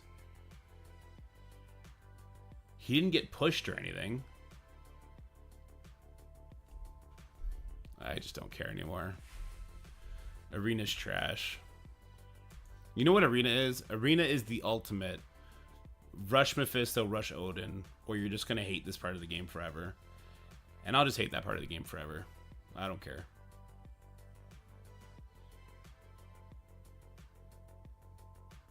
It's awful. Graphics update is awful. I'm hearing that from everybody that has it. It looks awful to me. The screenshots that get sent to me look truly horrendous compared to what our game normally looks like. The Fury counter doesn't work against the Black Knight, in my experience.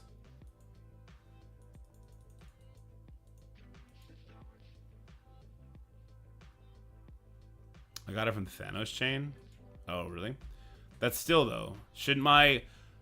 Unless we were already taking a turn. Also, how did... Yeah, Thanos going before Apocalypse isn't supposed to happen either, right? Do they have tied speed?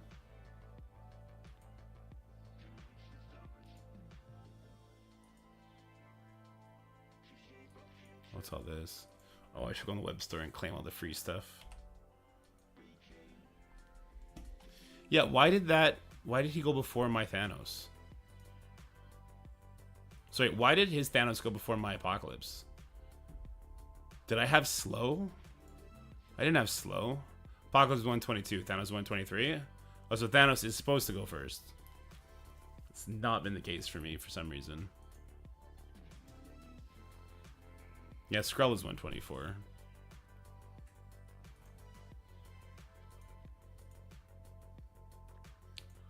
So if I can get rid of Guardian, then I can bring Skrull and Terminator on people, but then I wouldn't, yeah, I wouldn't be able to push the enemy Glads. Let me see. So what is this current milestone running right now? It's the Sentinel Strike milestone. What are we doing here? Earn Annihilated Orbs to complete this milestone. The word Illuminate. Okay, but what's this scoring? Earn Thanos Annihilation Orbs. Oh, that's it? Okay. How bad is this milestone? Is this actually completable, or is this like the first web milestone that's just going to not be completable? This is on the J2D account that I feel like I didn't get enough stuff.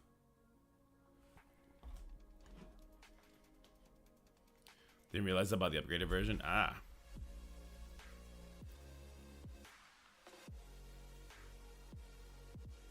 Why are you using such souped up equipment? Zick?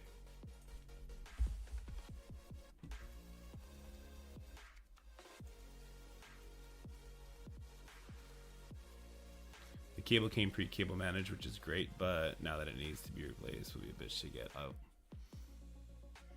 I don't know what that means. I am cable illiterate.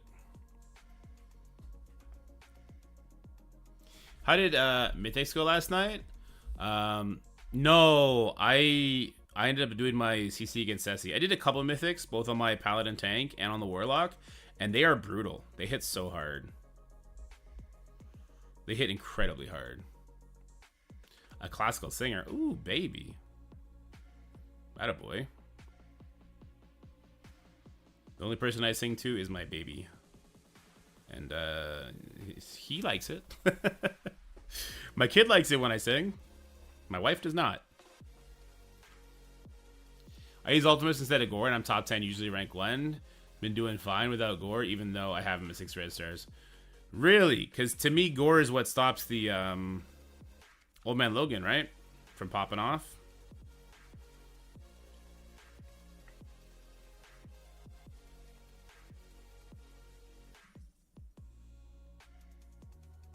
There we go. We got everything claimed. That's all. Okay, thanks, Steve. Let me pull this up. Open link. You don't see Old Man Logan in the arena anymore? Interesting. He's still pretty important for where I'm at. What? It's giving me each free claim individually. That's a new one. That was a new one.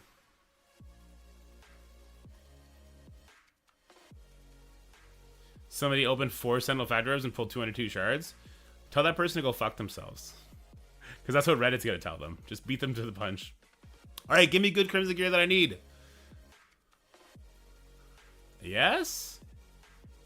Yay, right? Yay. Good. And then I'll have some, maybe if we need these guys. Who knows? And Gamma? Oh, yeah. For leader. And for... But I can do 2 of them now. Maybe I'll do Iron Man. If I have enough tech gear, I'll do Iron Man. Yeah, I've also got... No, actually, I got a 10 drop. I forget on which account, though. I have none open. Sad. Let's open the gold orbs. 430. Okay. And we already did all this. Okay. So let's finish leveling our Carnage. And then now we'll wait for Sentinel. The minimum power for Spider Society for raid difficulty 3 in terms of diamonds and level. I'm not sure. Everyone has kind of just built their Spider Society. Even my baby account is 3 million. And I'm autoing it. I'm simming it, right? And I think I can do that all the way up to difficulty 3. I think most people, like, Spider Society is just... It's such a good team that people have overinvested in it. So, like, no one's really concerned with what's the minimum power level. I saved and opened 100 Thanos orbs yesterday. Got 98 silvers. Holy shoot, Maida. That's so garbage. That's actual trash. Oh, my God. Oh, we got 2 Sentinel orbs.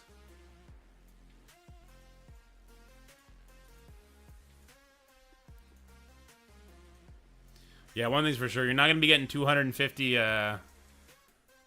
Sentinel orbs. They're not giving that many shards away.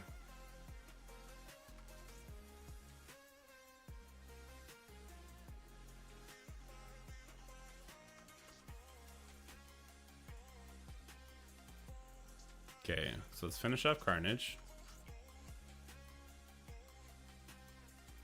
100. Seen a bunch of 100s. 97 is where we left him. We can't even finish him. Jesus. How much do I need? 160,000 gold. I can get that. Right? Didn't I open these yesterday, didn't I? Oh, wait, we have 80 of these. Where did I get 80 of these?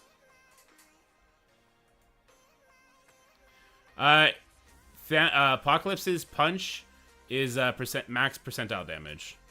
And a lot of max percentile damage stuff doesn't trigger health stuff. Yes, because of percentile damage, correct. Wait, these have gold in them too, right? Or they can? Oop, I was looking at the wrong orb. Did I not see...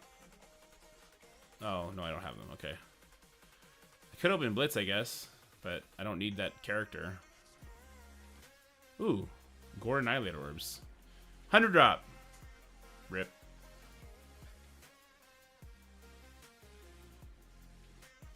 I can't wait to use my 14-star Silver Surfer after this. Alright, here we go. Yellow. I'm streaming. Don't you want people to feel the FOMO? Oh, there it is. There's your 10 drop, guys. Do you feel the FOMO? Don't. Don't let it trick you. Do not feel that FOMO.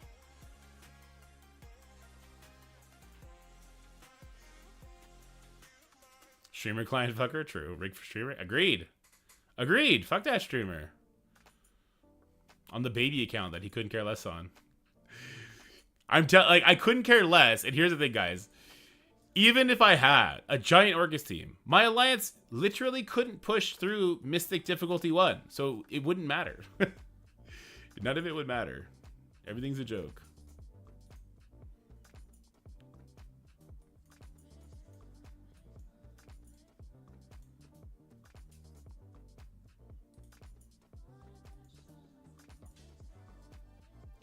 I've cored his orb a bunch. I think I had like 1,000 cores I dropped on him. Who's building Agatha? I'm not building Agatha. And don't you dare tell anybody that I'm building Agatha. Everything is awesome. True.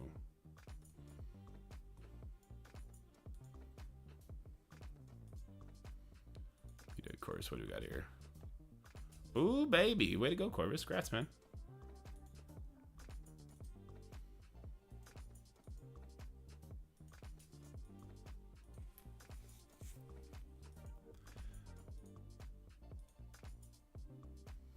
We're just a little bit short. Photoshop, this is not possible? True.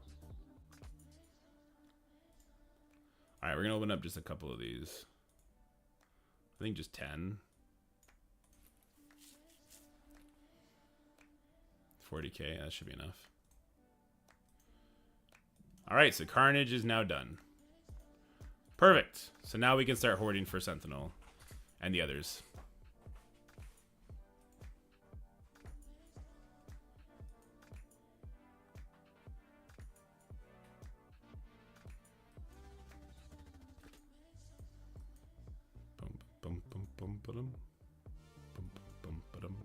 Look at my stock of gold. We're living large. We open up some orbs, so we should definitely be able to do the stack now, right? Okay, good.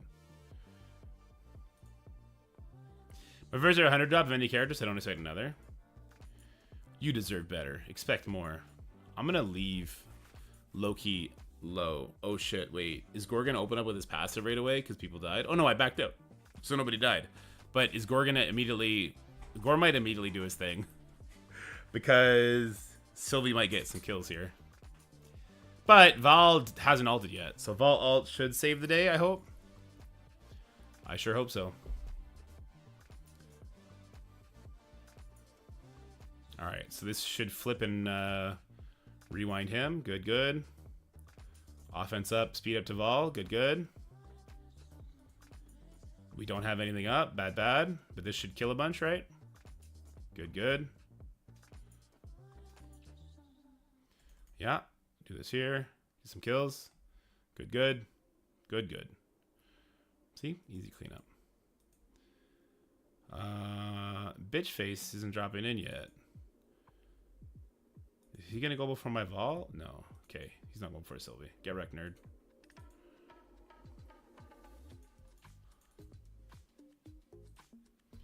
Hadouken! Boom! There we go.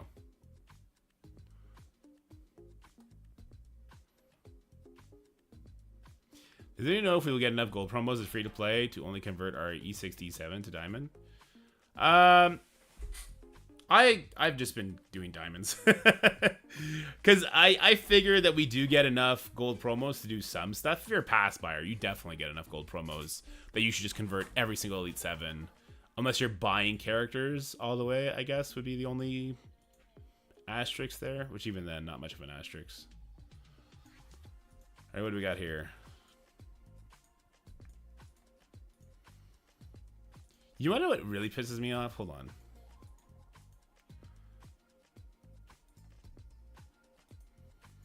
What really pisses me off is this pity system. This pity system is trash, especially these fucking ciphers. I don't care about getting a 1 diamond Nimrod, alright? I don't care to spam this shit. I don't. And then when you're telling me, how much does an orb get you? 1 orb gets you 2,000. So I get 16,000. I gotta open up 8 more orbs. I get maybe 2 a day to get a cipher. This one, I'm 36,000, so I gotta wait 18 orbs. Like, it's shit pity system. Yeah, see, you wouldn't know unless you have done the Sentinel stuff, I guess, which I haven't done yet.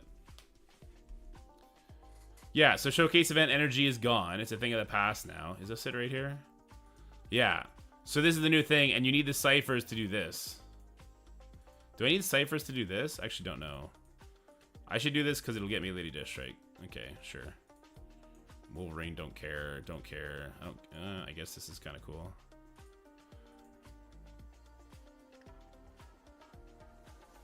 $10 diamond promos of a dupe. Yeah, exactly. But that's pretty much it. Can Illuminati be successful in CC with a cat in Britain? Yes. Yes, Therma. Very, very, very successful. You have the Iron Man instead. If you don't have Sentinel unlocked, you can't do the first node. And that's where you can farm Nindrod first diamond. And then when you get him to 4, then you can farm his second diamond. If you get him to 5, then you can farm for his third diamond. Gotta pee. It's comfortable. How long have you been out? I think if you start getting into gold 3 or above, you might start seeing some cat burdens. Yes. Yeah, for the story mode, you don't need the ciphers, which is good. Wait, is the story mode literally just Sentinel fucking up the baby mutant boys? That's hilarious. I appreciate that.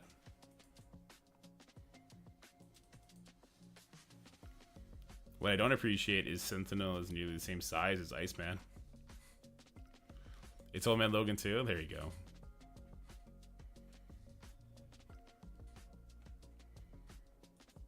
Look at some green ice, so let's go.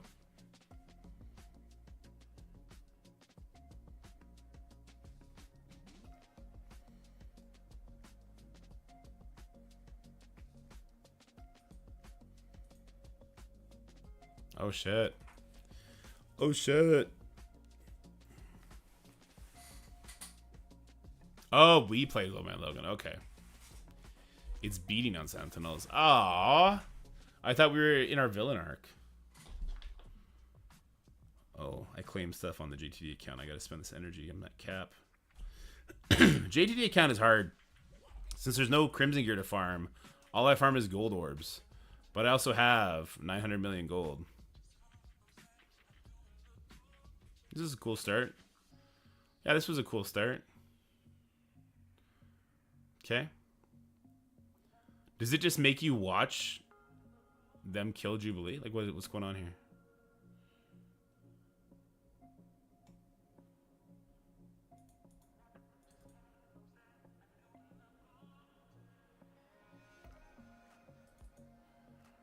The Sentinel Showcase is showing mutants, the type they're buffed against, crushing them. That's kind of funny. It's funny when you put it like that.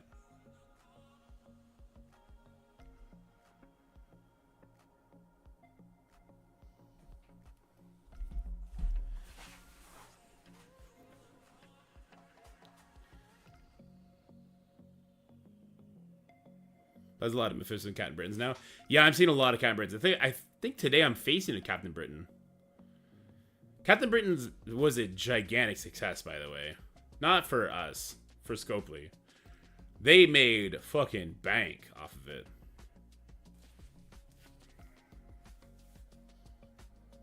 What's happening here?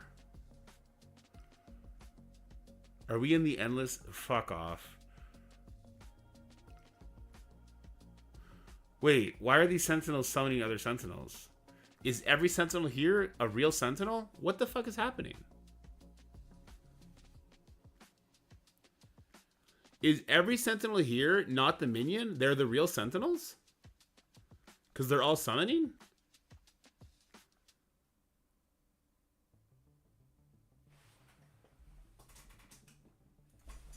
Alright, well, it worked, but this is dumb.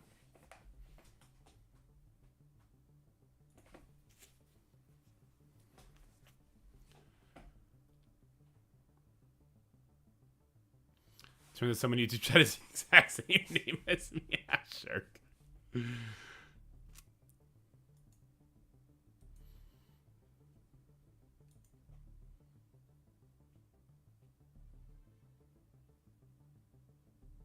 We won't fall for the same trick twice. I don't know, royalty. People see the difference between having Captain Britain and not having Captain Britain. That's the big problem, right?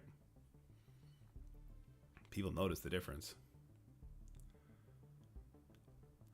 Can you not just start on the second set of missions? No, I don't think so.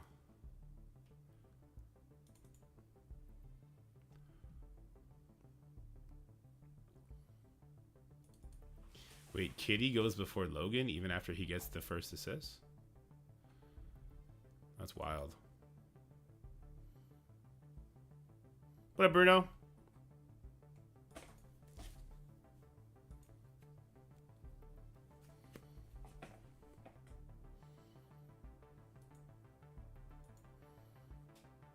I guess this is before the buff.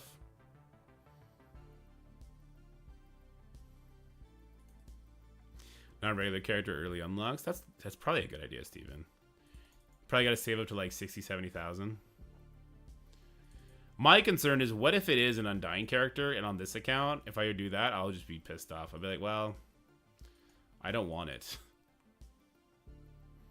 But on the JTD account, I should 100% be trying to save up to like 100,000 cores or something like that. I should stop using cores altogether.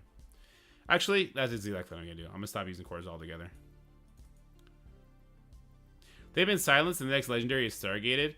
They have been, but you're kidding yourself if you think it's not going to be, you know what I mean? They already absorbed the negative PR about Scourges being paywalled or Stargated, however you want to call it. Do they need to do that?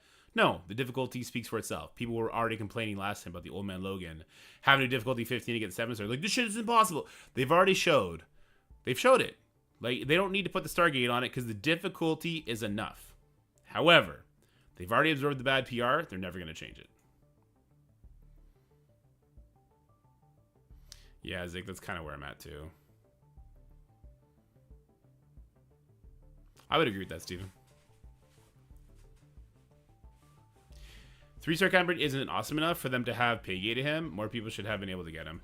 Yeah, I agree with that, Mud. The 3-star Captain Britain does let you beat up Annihilator Skrull, though, if you have all the other characters besides him super large. So he definitely has value, but I agree that it's not like a big Captain Britain wins, right? It's different. What is this fucking team I'm using right now? What is the story here? Was there a story here? Did I hit skip and there was some sort of story, or is this just some random bullshit? Because right now it feels like just some random bullshit to show off Lady Deathstrike.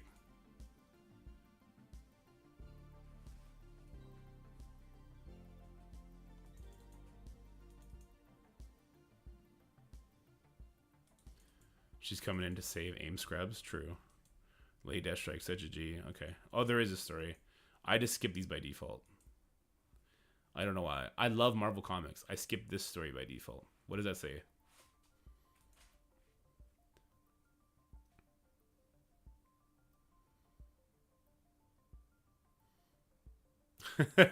Sean Clark on YouTube. We need to fight. There you go.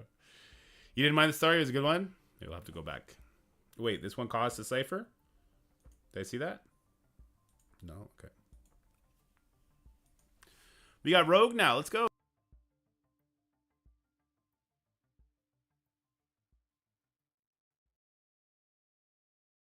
There's a less than 0% chance I get a video out today, by the way, because I got to leave in an hour. But I guess I can start one, maybe. Maybe we could talk about Sevi. That'd be a pretty interesting video. State of the game, the vibe people are giving off about the game. That just sounds like a rage video, though. I don't want to do that. Slap you with a sub. CC today. I did one CC yesterday, and yes, I got to do the baby CC on this one. So we'll be doing that next.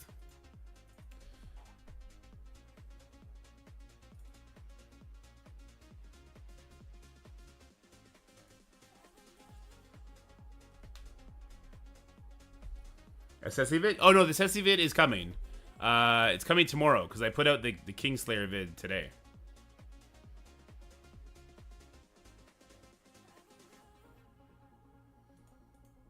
I mean, I could load that one to go out later today. But that's 2 Crucible gameplay videos back to back, which I guess is fine.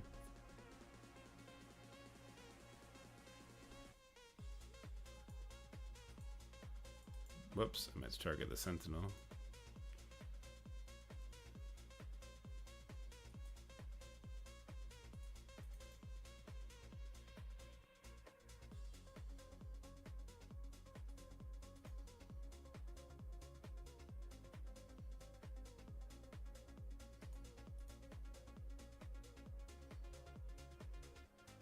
My Crucible attacks last night on my third attack on my Mephisto Spiders. Did the game crash? Oh. No, Bruno, that's so trash. They gave you 1,000 Crucible credits? Yikes. Yikes. I get there's nothing they can do because, like, how can they verify there was a real crash, blah, blah, blah. But yikes. Actually, no, there is something they could do. Lord of the Rings had it so that if your game crashed or whatever, you opened it back up, you were able to get right back into the match. Why don't they have that?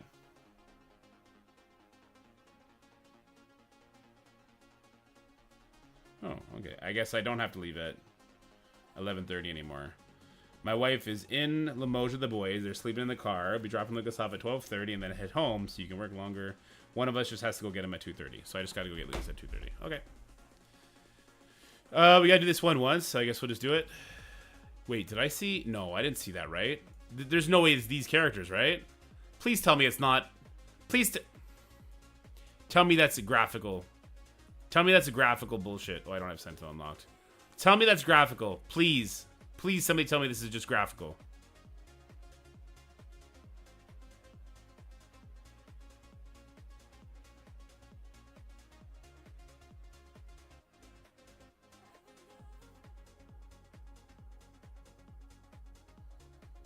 You think so, Sean? It's not?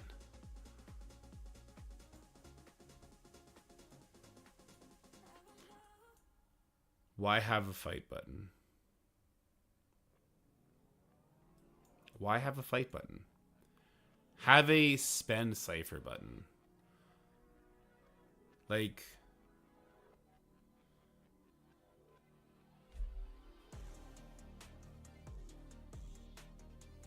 Later, corporate. Have a good one. Why do this? Are the other nodes actual nodes?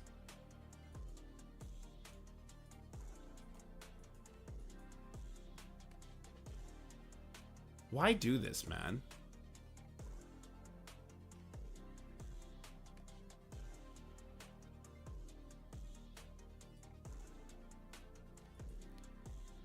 And why the fuck? Why the fuck did they say, like, if you lose a node, you won't lose a cipher? How are people going to lose a node with the goddamn default team that you get after playing the game for 5 fucking minutes would beat this shit?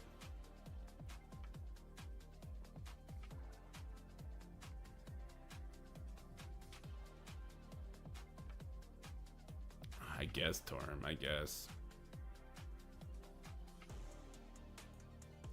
That's garbage, man.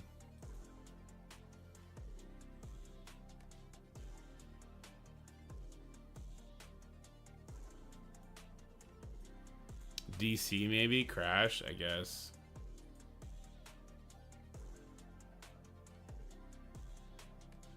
He never attacked.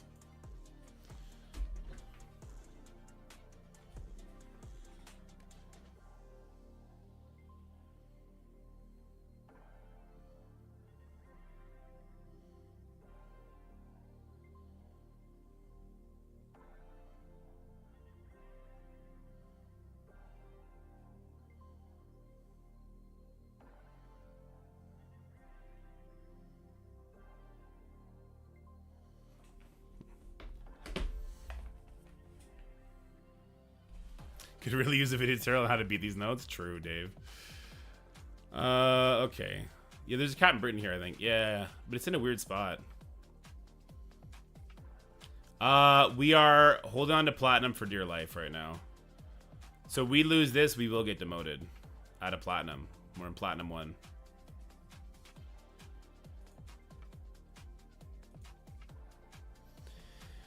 And there's this team is here. So I don't know what to do here. And then there's this team as well. My Superior 6 is going to get thrashed by this. Yeah, my Superior 6 is going to get thrashed by this. I don't know if my Goblin is enough. This is like a real defense. I don't understand how this guy is where he is. I don't get it. Oh, I need to use Superior 6 here anyway. My Logan's on defense right now, isn't he? Oh, my Logan's not on defense. Hold on. I can try the Mercs counter here, I suppose.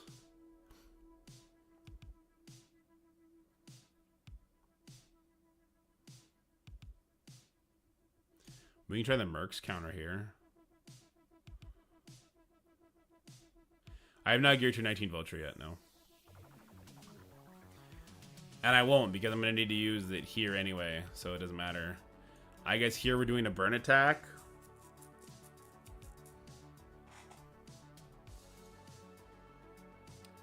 I'll have Cabal. We're going to use Iron Man Illuminati here. I don't know. I could try an Iron Man Illuminati this, I guess. And then here do what? Like an Apocalypse team? Iron Man Illuminati is going to struggle, right? It'll be a big punch-up.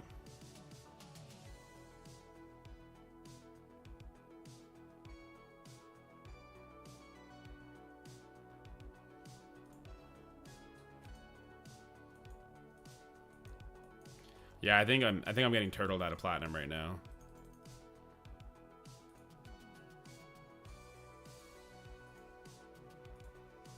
I don't want to use Apocalypse here if I don't have to. Can you?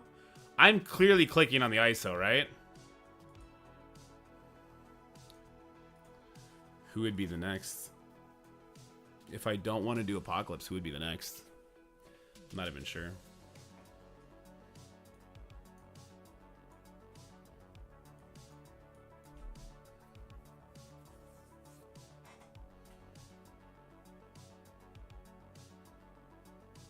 Cabal against Spider City BK? Yeah, maybe Cabal Kang that shit and hope for the best. Dorm's on defense.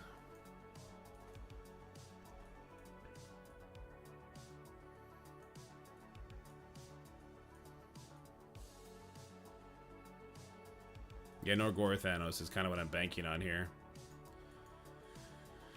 Do I just throw in anybody, let them die at that point, I guess?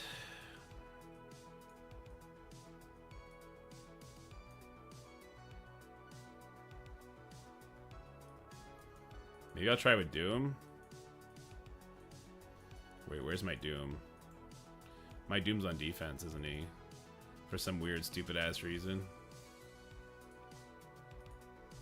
Yeah, he's on defense for some weird, stupid-ass reason.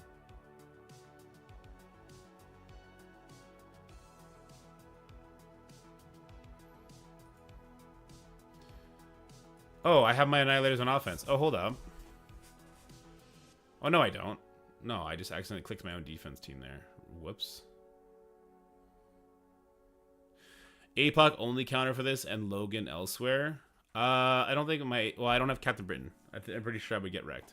I don't think my Red Hulk Apocalypse team would get through this.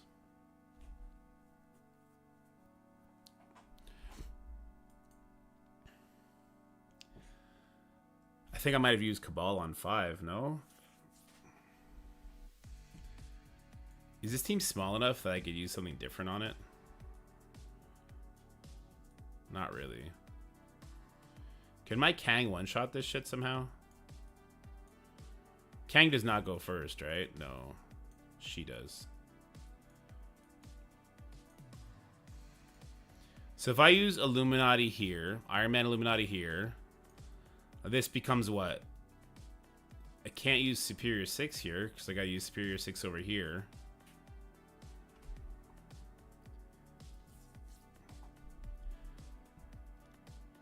Can Secret Defenders work here somehow?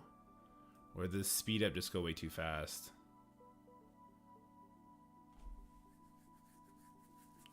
Kang does, he gains 50% speed bar, but does he gain it right away or after? Oh, I have Hive Mind Skrull.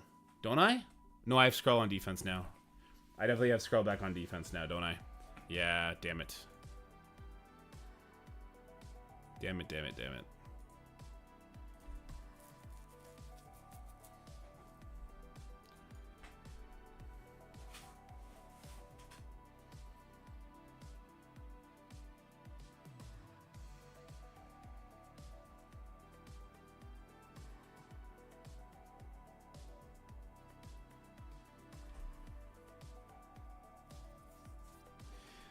Does Kang go first, though? I thought it has to be after somebody takes a turn. Because maybe my Kang can kill everybody here. Maybe.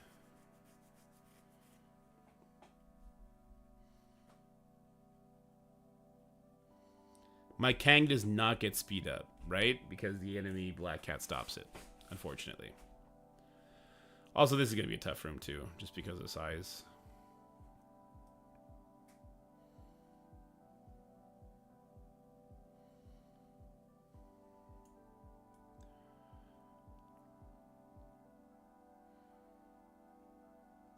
I mean, I could always do Apocalypse Red Hulk here. Take the revives off of these three with Apocalypse. Oh, with Red Hulk's first hit. Apocalypse Punch, try and get some people dead. Well, yeah, I could use Illuminati here. And if I use Illuminati here, I go Superior 6 here. We do Cabal Kang here. We pray for that to work somehow. Cabal Kang Lizard here. We do our Mercs for Money here. And then here is Secret Defenders. Maybe with an Echo. I think that's the play, I guess. I can bring Weaver with me here, so I should be protected really well, actually. Yeah, Apocalypse Red Hulk should work fine here.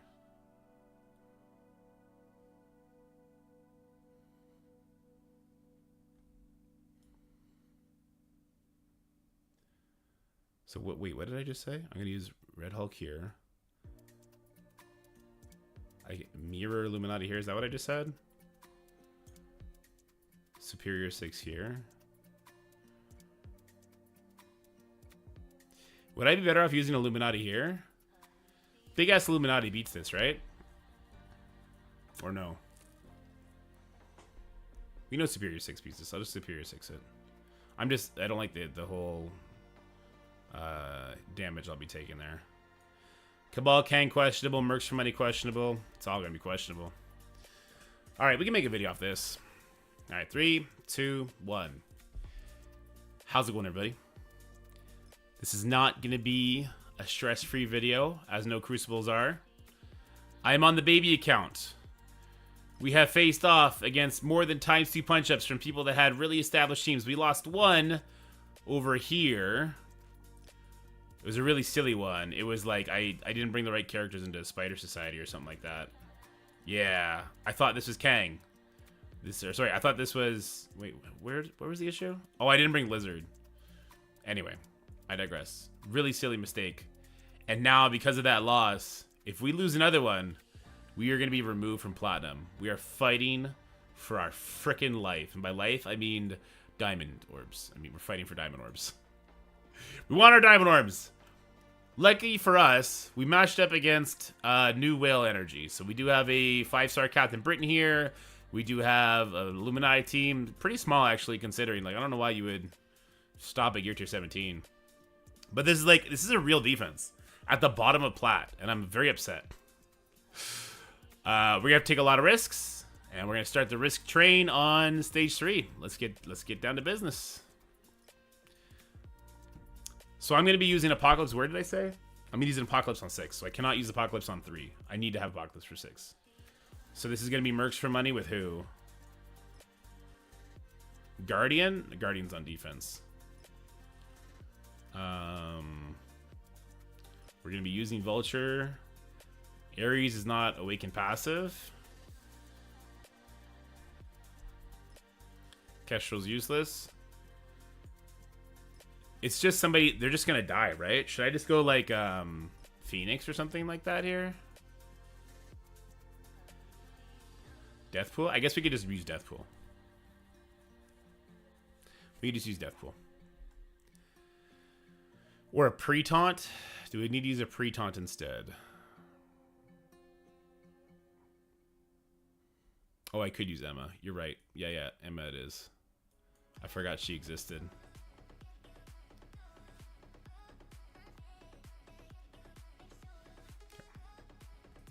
All right. Here's the fun part, guys. We got Mercs for Money up against these Skrull Annihilators. There's no Gore or Thanos here, and we're hoping that that's going to be enough. I can't use Apocalypse here. I don't have Dorm on offense. So this is what it is. It is what it is. Skrull's gonna get to go first. At least I think Skrull's gonna get to go first. Actually, with Emma, maybe my Panda goes first. I'm not sure. Somebody's gonna go, and then things is gonna happen. Skrull does go first because of this Dakin, I suppose. All right, Panda is dead. Perfect. So that's bye-bye to the exposed. So less energy for my enemies, because we do got to worry about this Vol ultimate eventually, right? Hopefully we're gonna just kill her right away. Would be the optimal thing here. All right, that's not optimal for sure. That's not optimal. That's really not optimal. There we go. We got some extra bleeds on the Vol. Will that be enough to get her to go down, though? I'm glad I didn't kill Logan there. Oh, God. Oh, God. Oh, God. Oh, God. Logan's dead. He'll come back. Does he get speed bar for that? Skrull is going to kill him. We don't have our stuff up yet. Oh, God. Oh, God. Oh, God. Oh, God. Oh, God. Oh, God. Oh, God. Logan, I need you to survive somehow, dude. The Annihilators are so big.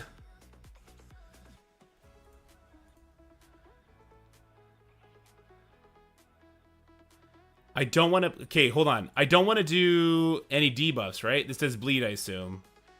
It flips stealth. Maybe I want to hit here so that Logan gets speed bar. That's what I'm doing. I just want... Oh, he chained. I didn't really... Okay. Oh, that wasn't enough. That's not enough speed bar, though. Logan has to somehow survive. Okay, we're just going to keep this up so that maybe Panda's going to get a taunt. What else does that do? Clear deproof, apply death proof. Oh, thank God. Thank God, thank God. I should have been targeting somebody else right now, but that's fine. I think, okay, there we go. Death proofs are going to save the day here. Nice. Very nice. Let's just take out the Surfer because he's annoying. And then Logan versus Skrull in a 1v1. We win that all day. We win that all day, every day.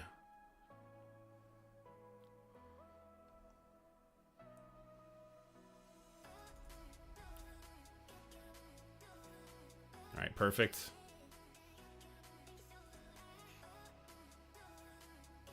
This is stun trauma now. We did it. And that's why you have to keep Old Man Logan on offense. You just have to. You have to. For this, and also for if they put full Illuminati on defense, you just got to do it, man. You have to, have to, have to.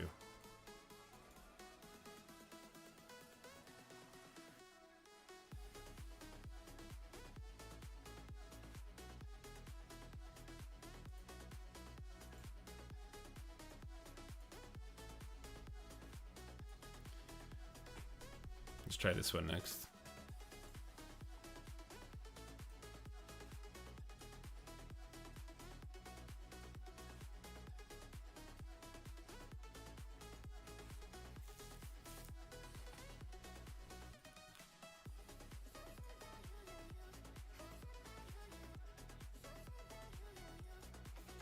Who are my other two members?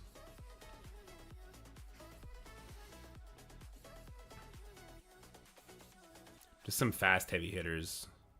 So that's 127, 127. These are all slow.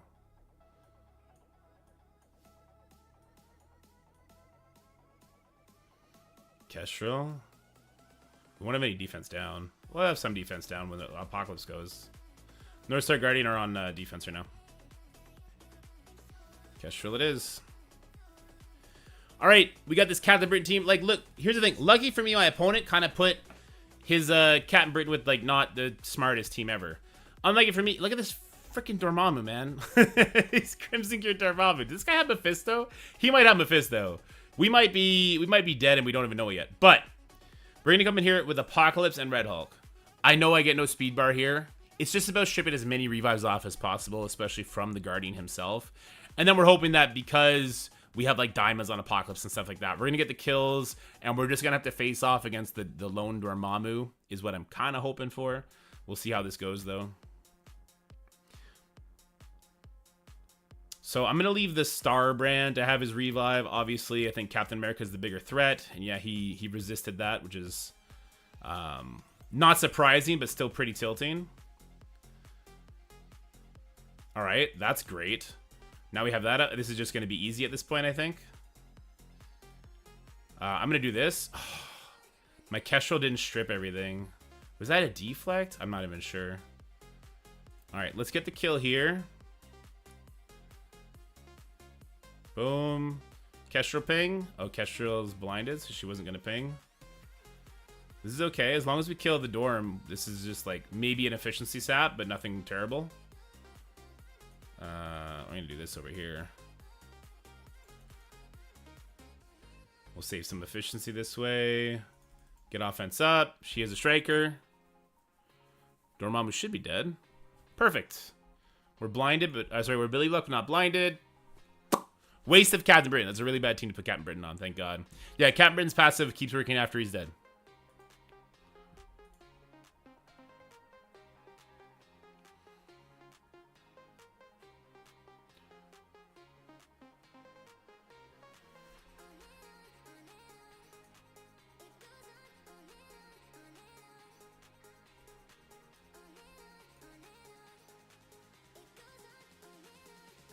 This is scary, man.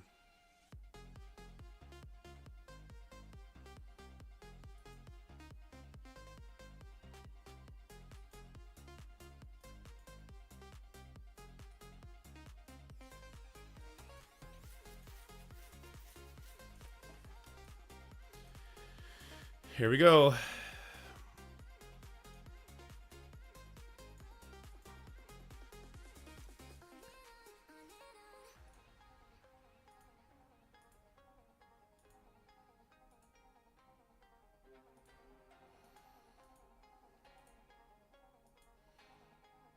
Oh, there we go.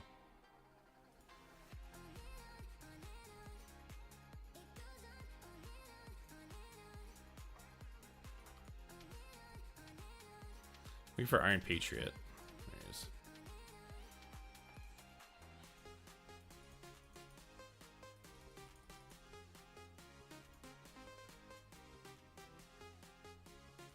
Yeah, 40 million.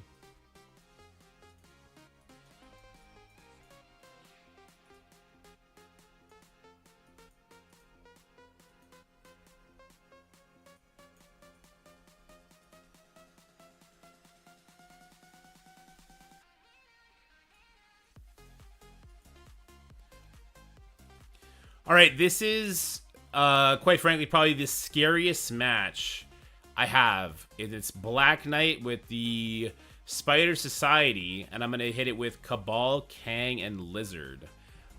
Black Knight is liable to just to kill everybody, but I'm hoping that with my 3-diamond Crimson-geared Kang, I'll be able to get through him. We'll have to wait and see. If we do, then it should be easy after that. Assuming Lizard gets a crit here early. This is also the other thing, right? So what I want to do here is I want a basic. He's a striker. We don't have offense or anything like that, but we are a striker. We do piercing damage. We do have the damage from Iron Patriot helping us out. Oh, 2. I mean, maybe like Lizard. Okay. Can Lizard get the taunt off? Or the defense up? No. Okay. Well, that's not great. That's why we put leader beside that guy there, though. Wow, Kang is going again? I didn't see this coming. Okay, well, let's do the rewind here. Defense down, everybody. Okay, we got it. We got it. We got it. We had to use one hell of a team on it, but we got it. Yeah. All right. One hell of a team, but we got it. Let's go. Let's freaking go.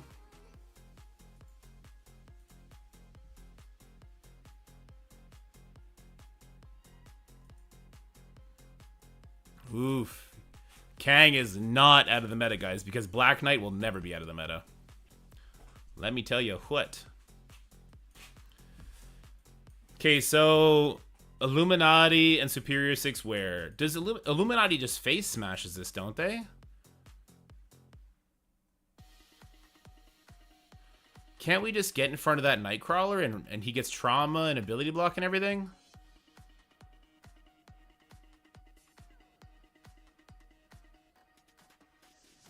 I feel like Illuminati is going to take these hits way better than Superior 6 will. And the Superior 6 on this is super easy.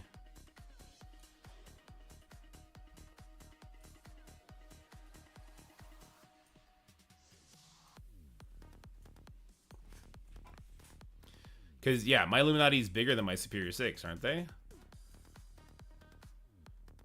Quite a bit bigger.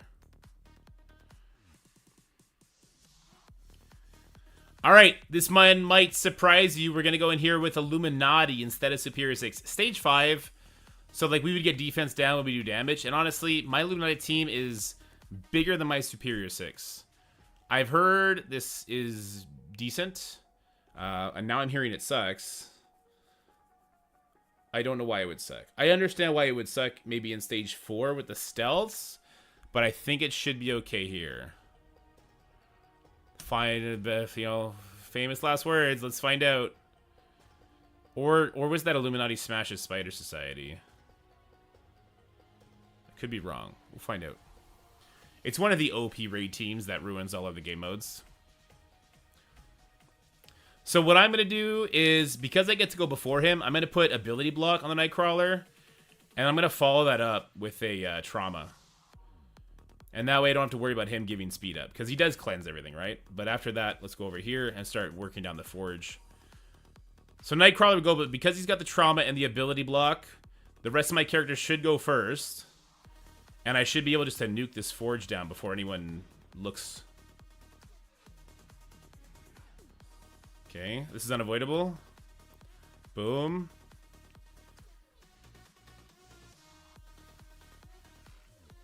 This is also unavoidable.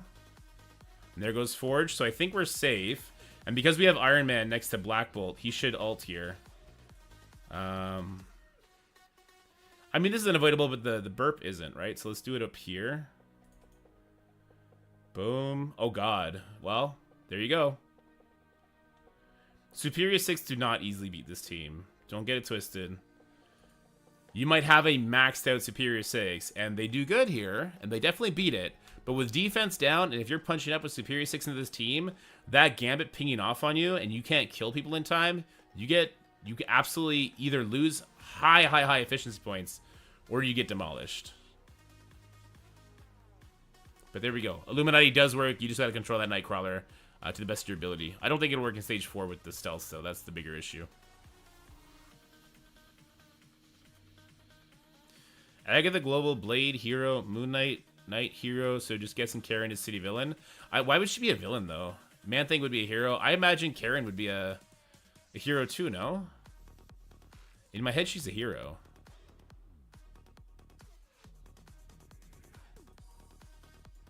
Okay.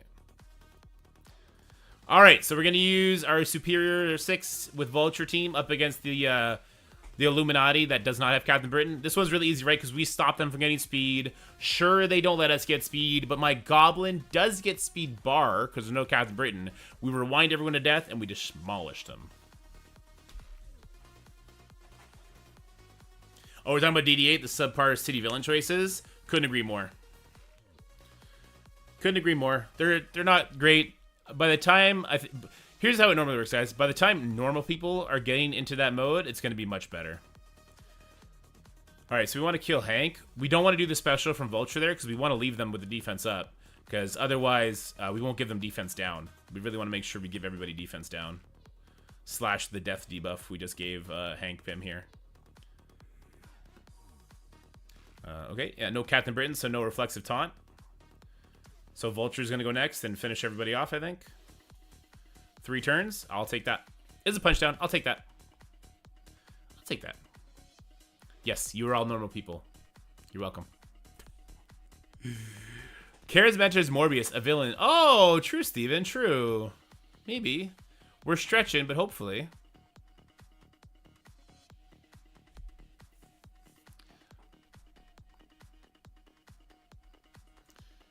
Okay, and this one, I got to build up Echo for this, right? Because otherwise, Noir is going to ruin me.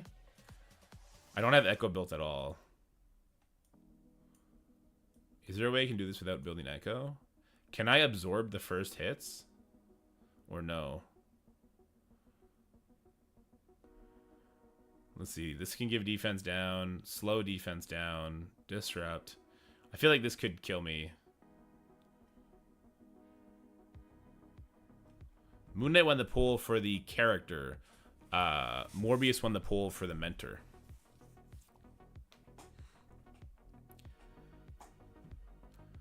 I just don't have Echo built. How high do I have to build Echo?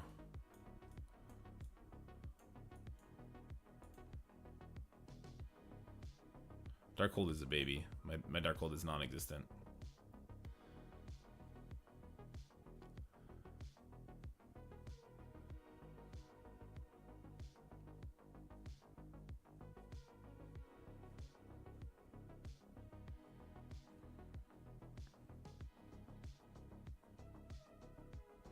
Super higher passive dies with her. True. Well, I just need her to absorb the first hit from Noir. But I think we'll just leave it like this. Alright. Look, this is not my favorite thing to do, but this is the baby count. Look, this is a level 1 Echo. I don't have her built, so her passive is kind of off the table for me here. I could build her high enough just to stop the Noir from getting assists, I suppose. But I also have no resources, and I'm hoarding for Orcus now. I don't have any of the other cool characters, like obviously we already used Black Panther, Darkhold. I don't really have built up at all. I guess I could do one Darkhold member for 20% stoppage, but I'm not going to.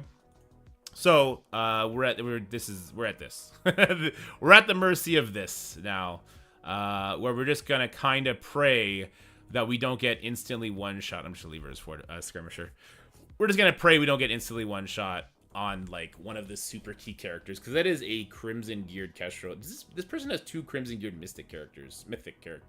Does he have Mephisto? I didn't even think to check. Hopefully Noir doesn't kill people right away. It's on Black Cat, so she would actually take the hits the best. She won't get defense down. Wait. Oh, he doesn't have them all as strikers. I did not check this. Okay, then. Well, let's rewind right here, and then this should kill the Doom, I think. Yeah, there he goes. All right, never mind. We overthought this. Homie didn't change his ISOs, so let's go kill over here now. I guess we could be killing the Kestrel. It'd probably be the smarter thing to do, but whatevs. We're just gonna kill everybody instead. Oh, stun trauma. That'll do.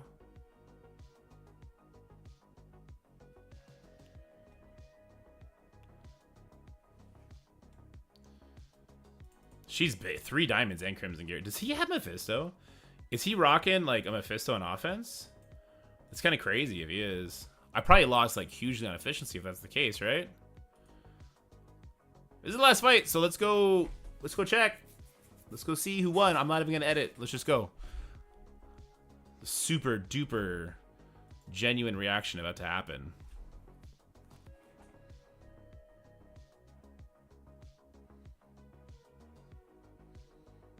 $194 is a good ass score. 48, 130. Okay, he dropped a lot of attacks. Let's see here.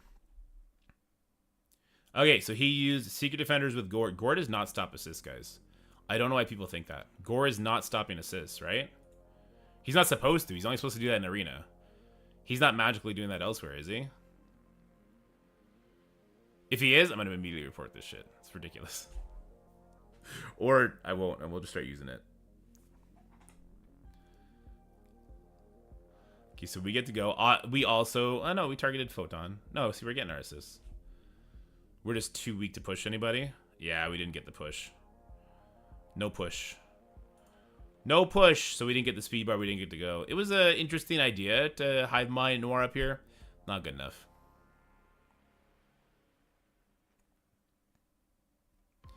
All right, let's see where he lost then, because he dropped a lot of fights. But woo, we're safe in platinum for at least one more week. He had new worries built up. This triggers me.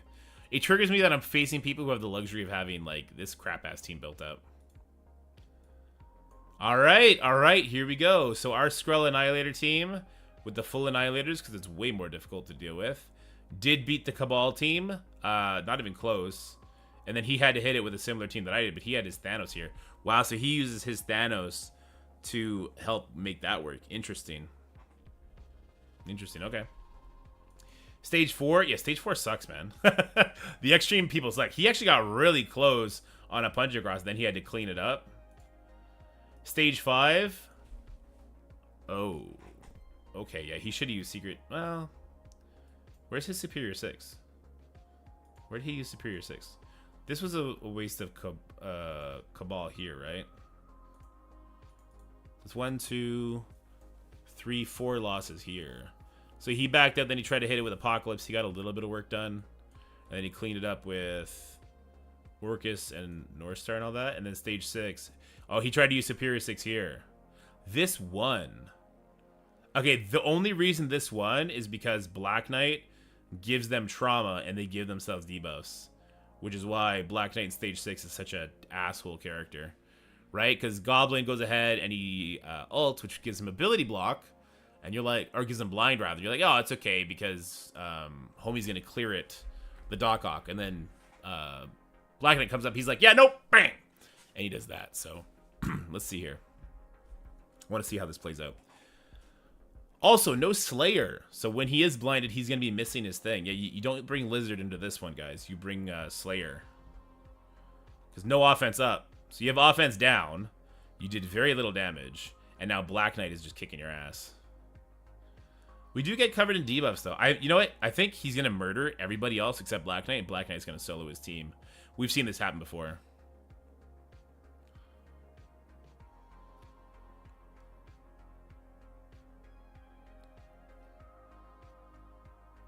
Yeah, he's going to murder everybody but Black Knight, and Black Knight is going to 1v5. Or is Lady Deathstrike going to get one attack off and murder a bunch of people? Oh no, Lady Deathstrike's going to get one attack off and murder a bunch of people. Is she? The suspense is killing me. No, she's not? He's blinded now. And no Slayer, so he can't actually hit through that. And yes, Black Knight is soloing everybody. Oh, there it is! Turn me to rewind. Plus the bleeds. And then no Slayer, so that doesn't hit. And here's death to Goblin. Oh, no, he's fine. Ooh, yeah, that blind is tough. There goes Goblin, and that's it. There's actually no way Slayer, Lizard and Vulture beat a Black Knight. It's never gonna happen.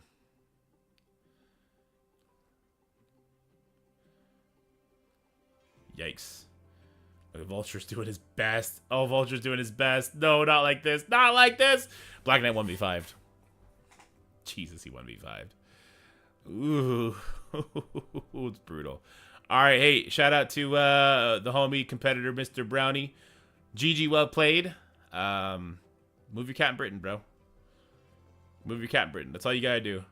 You move this cat in Britain, you keep him on offense, and you can just beat Annihilators easier, save your Cabal, you're gonna be fine. This unfortunately was a waste of cat in Britain. Everything else, I liked it. I liked it. Even this team was a head scratcher just because of Kestrel defense down into the Noir. I liked it. I like this team too. I think you flip this though. I think you put the Extreme team in 4 because they do get dodges on spawn. Puts them in stealth, makes it very tricky. They start doing extra damage, especially those Gambit pings. And then you put this here because the defense down when the enemy gets hit. And then that would absolutely wreck me. That would have rolled my Cabal team if this was in stage 5. Anyway, shout out. Thank God we stay in plat. And hopefully we never match against Brownie again.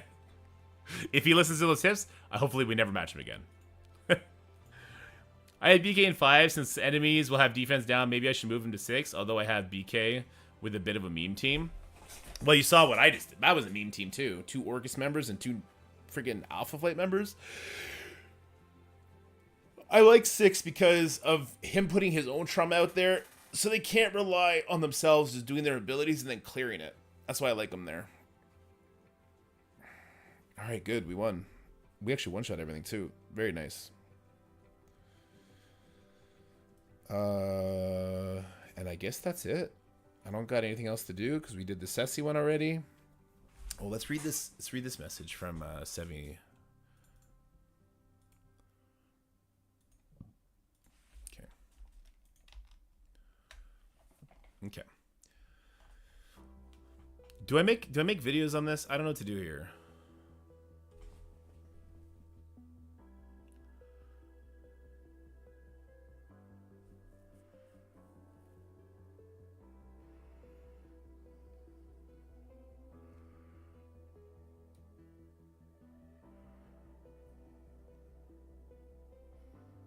I think I can make a video on this. I think I can make a respectful video on this. And then I can throw in some Crucible tips at the end. Because I do want to get a Crucible tips video out there. But this will let me do less work on it. Yeah.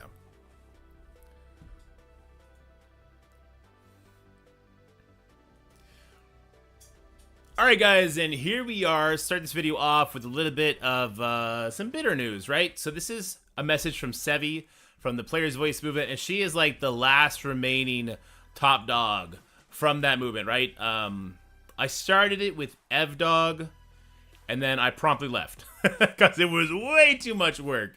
And Beta Ray Bill and Evdog and Sevi joined them. Sorry, Beta Ray Bill and Sevi joined, plus a bunch of other great people that worked. And I know a lot of you are just super down on the Players Voice movement. I think that their main objective is good. I do think they they speak on topics that should benefit the majority of players in a way that is probably more reasonable, so that things can actually get done.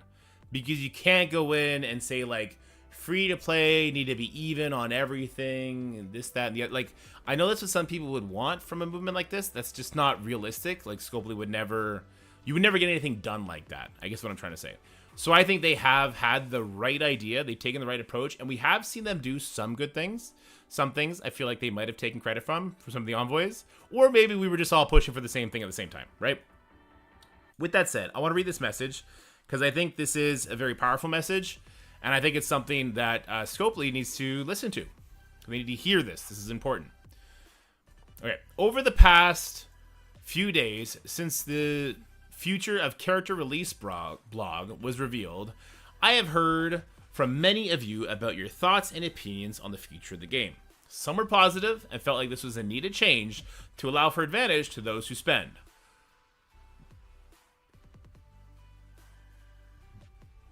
Okay. I just said I think that they do the best they can and that the approach to take is smart. That sentence, not great. It's not a great sentence, because what that tells me is that there are some people that think character exclusivity in this game is a way to widen the gap between spenders and non-spenders. As somebody who has an account that has spent a lot, as somebody who has an account that hasn't spent a lot and faces accounts that have spent a lot, the advantage, the gap, it's insane. It does not need to be character exclusivity. That's not real. That's not true. Especially with the new stats. People are not, they're not letting it get to where Scopely has pushed it. You know what I mean? Like, the new stats are scaling insanely. And I mean insanely with higher stars. Okay? The Annihilator team with diamonds is a different team than the Annihilator team with 6 red stars. I can tell you that because I have the 6 red stars and I face against the diamonds. This is not, in my opinion, the exclusivity thing is just straight bad. There is no good to it. The few people that think it is the proper way to make an advantage, that's ridiculous. Get better at the game. You're trash. Okay? I say that 50% joking. The trash part, I'm joking. The get better at the game, I mean that shit. A great number of people had a negative view of the changes. 99.9%. Let's be real. As a high spinner of the game, I can see the pros and cons of this decision by Scopely. It's not an easy line to walk while trying to please everyone and still make money as a business. However, in my personal opinion, I wholeheartedly disagree with the decision that the game is going in. Okay, that's the most important statement in this first paragraph, right? As far as the decision to make characters more exclusive or just give like a longer gap time between the haves and have-nots, I think that's dumb. I think the stars speak for themselves, but also if they're going to start running 2 Dark Dimensions a year, like I'm ready for Dark Dimension. I dropped like $1,000 on it though. I will have Odin exclusively.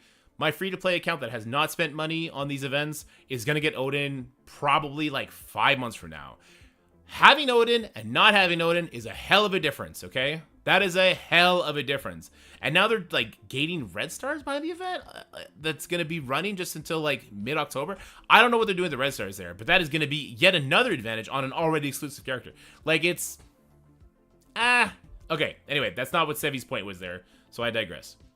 As a spender, I choose to spend for two main reasons. Advantage and time saving. Blitz event, definitely spending because blitzing is terrible. It takes time away. I would rather spend elsewhere, like with my family, my cluster, community, on Marvel Strike Force, player voice, or cancel duties, or literally anywhere else that's just pressing the same 3 buttons 50 plus times, multiple times a day. New team coming out, definitely spending because I get access to higher levels of content and higher rewards with those tunes. I also like winning because who doesn't? This says it all right here. She is being overly transparent. She is. Sevi is a honest, good person. I've had some interactions with her, brief. I get good vibes from Sevi. I do. The Blitz thing, it's laziness, but I get it because it is boring. And what I would like to point out, and kind of the crux of why I even want to talk about this at all, is because of this line right here where she says, council duties. It's important to know the amount of... There's a reason I left the player's voice as early as I did. It's important to know how much work this actually goes into. How many people she's actually responsible for. She is by far the lead of the player's voice movement. After Evdog's gone and Beta Ray Bill's gone, like, she's the lead. I'm sure she has other people that have stepped up around her that are very helpful, but she is definitely the lead. She also, to my knowledge, still runs a cluster. I run 25% of a baby alliance. It's a lot of work. She's already taxed doing a lot of things, but her duties in the council, this is going to be important as we read further on. All right. And yeah, definitely spending because you get higher access to levels, content, and rewards. Again, the benefits you get from buying characters already. Let's talk about the Sentinel event.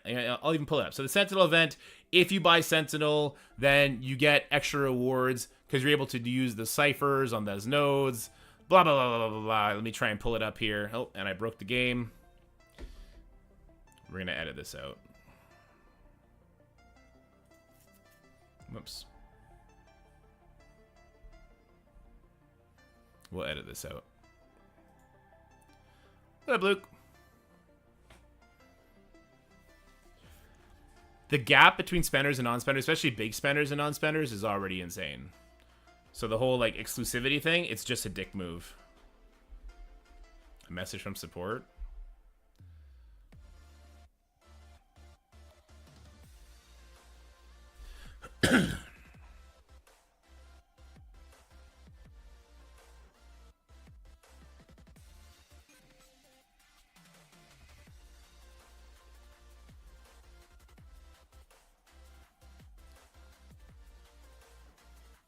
All right, sorry about that. So now that we're back, I want to talk about an event like this one. This is the Sentinel event that is currently running. We have the story mode where you don't need to do anything. You just get these free kind of baby rewards. But then if you are a spender, like it requires 3-star Sentinel, requires 4-star Sentinel, requires 5-star Sentinel. So by buying, you are getting, 1 million ISO 5. Who cares? You're getting some Crimson tech pieces as well as infinite energy, but not too much. Who cares? Hammer tech teal, you can farm that. Blue ISO, who cares? But then you can farm with the ciphers, once again from spending, 3 diamonds for Nimrod.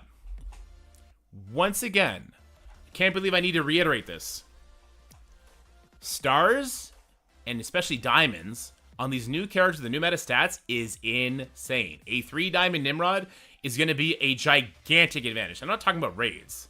I'm talking about the buffs they gave them for outside of raids. It's insane. So just bench that. And then you can actually farm. Look, you're going to be able to farm Tech Crimson gear and some Origin gear, which is not something you can do anywhere else. Yes, I know you need to use the ciphers. That still costs money. You're also getting them from the Sentinel, pity milestones, all that kind of stuff. I get it. But that is one example of extra words you get for spending. But hey, there's more. Let's head on over to the Annihilator event. And let's see. This was, if you got all of your Annihilators to 5 stars, it doesn't show it because I already got it, a 3-star Hank Pym. By buying the characters, even up to 5 stars, you are getting insane rewards. And when you go higher, you are then just buying, basically, the I win button if I use half of my brain. You really do. In many, if not all, gacha games like Marvel Strike Force, spending increases my advantage and provides better chance of winning. 100%. I am fortunate enough to have disposable income that allows me to play at higher levels and to play well, sometimes. Laughy face. Listen. People don't like to hear this. Income is relative right? Money is relative, depending on your situation, where you are, where you live, all kinds of stuff like that. So I know a lot of people don't like to hear that, but that just is true.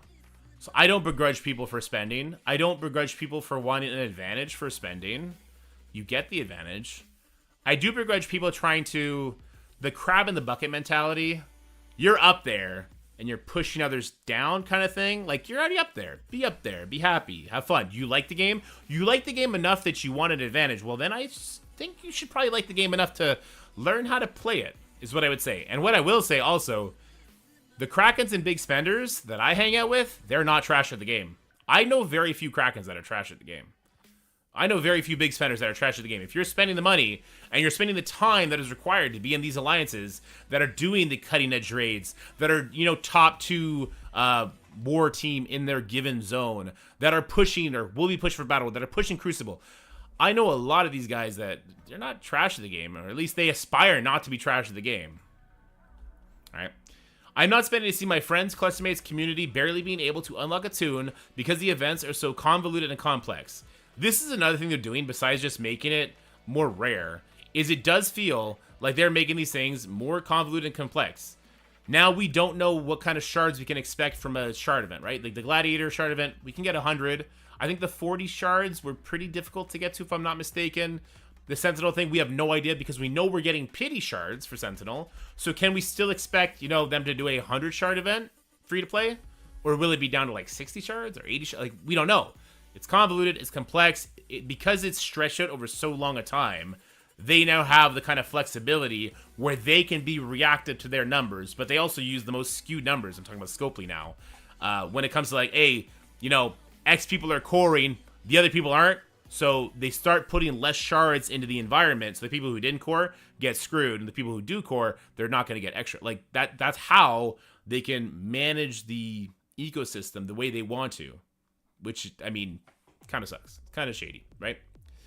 Although I like my advantage from spending, I still want others, including those who do not spend the same as I do, to be able to get there reasonably soon too.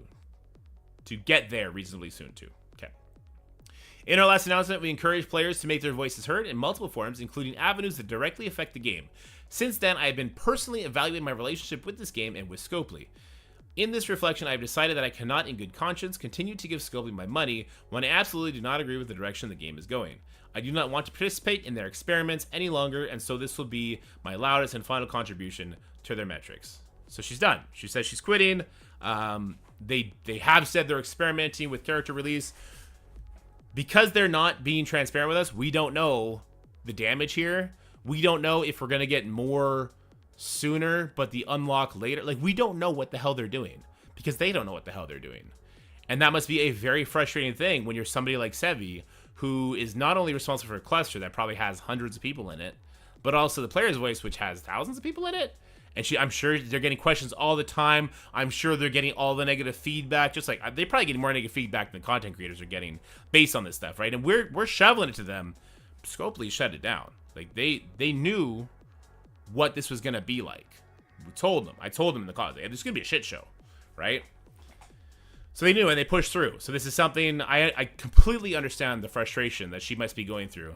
Having, you know, done all this work to build up the player's voice movement to what it is, the amount of people it's in, the amount of good that it's done, and the relationship it's built with Scopely. I understand that them just seemingly squashing it would be very frustrating and would be enough to throw somebody, be like, I quit, I'm done. I truly care about everything I've been able to build and contribute to the community and players' voice movement. My cluster, my alliance, this experience has been so fulfilling to see the community come together to reign their enthusiasm for the game. It has been difficult to watch many of you lose that enjoyment over the last 2 months. Yes! Yes! It has been so... Sorry, I'm peeking. Yes, it has been incredibly, incredibly difficult watching people lose interest in the game. Completely absent the hype for Battleworld. It has been very tough watching this happen to a lot of like long time players that did have that hype 2 months ago because the game felt so good. The game had so much word of mouth power. People like were asking me like, hey, should I play more Strike Force? Yeah, you know, it's a great time to play it. You start, you're gonna immediately get like 3 of the newest teams that's going to kind of skyrocket you into the mid game. Then you'll have teams to play with when it comes to Crucible, which you're going to unlock very quickly under the new leveling system. For War, you'll have an arena team. Like, you'll be able to tap into all of these modes and feel out the game. You'll be able to join into Alliance, set some goals for yourself, quickly climb up through the raid brackets. Like, the game was in an amazing spot. Now, they still have that experience for new players. But do I really then want to suggest somebody, you know, picks it up? Because the game is a commitment. Now, if the beginning is super flash and super fun, that's awesome. That's great. But if when you hit the mid game, all of a sudden it becomes this draining slog. And every event is use X character at X star level, but you can't do that because you need to buy them. And the character unlocks... I know it's a mobile game. I know mobile games are expensive. It's not realistic for... Let's look at it in terms of other video games, okay? A DLC for a different video game, I'll take one off the top of my head. One Piece Adventure on Steam. It's like 16 bucks. It gives you like a new map, like 3 characters, stuff like that. Like 16, 25 bucks, something like that. Every patch, there's 3 new characters, 4 sometimes, right? They do 3 a month, so it depends how long the patch is gonna be. 3 new characters a month. To unlock a character at 100 shards is 50 American, which translates to like 76 Canadian. But if you want to do the 4 stars so you can actually participate in some of the events, like we saw the Sentinel event, it was 3, 4, 5. If you want to actually participate in the higher events, you're looking at spending $100 American per character, mind you, $130 Canadian 3 times. So you're looking at $300 American to compete in the events, or to at least get some benefit from those events instead of just the bare minimum, right? That is an insane amount of spending. And then you tack the passes on top of that, where we have 2 passes, 20 bucks American a month, 30 bucks Canadian, sorry, not a month, 20 bucks American per pass, 30 bucks Canadian per pass, and there's 4 passes per month, right? It's expensive. It is crazy expensive. I just went on this huge tangent. But the whole point is, yeah, I don't know what my point was. I just got on my soapbox for a second there. I didn't like it. Okay. These years have been so filling. My choice to retire the accounts. My choice to retire my account was not one that I made lightly, as it affects a much larger number of people than I ever expected. Yeah, so somebody was just saying earlier, Sevi runs NWO cluster, 36 alliances, over 800 people. The amount of workload this girl did was crazy, and I think she did it very professionally. While my account will be retiring from the game in the near future, I will still be assisting the player's voice movement and the cancel like Shusky does. Shusky quit the game? I didn't know that. The movement will not end with my in-game retirement. Evan, Lips, and Johnny will be continuously pushing boundaries for you, advocating for a better game. The Players' Council is still in full effect, and everyone is fully committed, keeping this on track. This movement was never for Beta or Ev or me. It was for the community. It was for you. My retirement doesn't change that. I wish you all the best.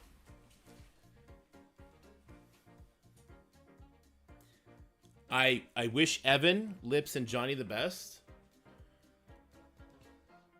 Losing the voices of Beta, Ev, and Sebi is going to be huge. I don't know Evan, Lips, or Johnny's situation. Shusi quit back in June before Illuminati release. Info dropped. Okay.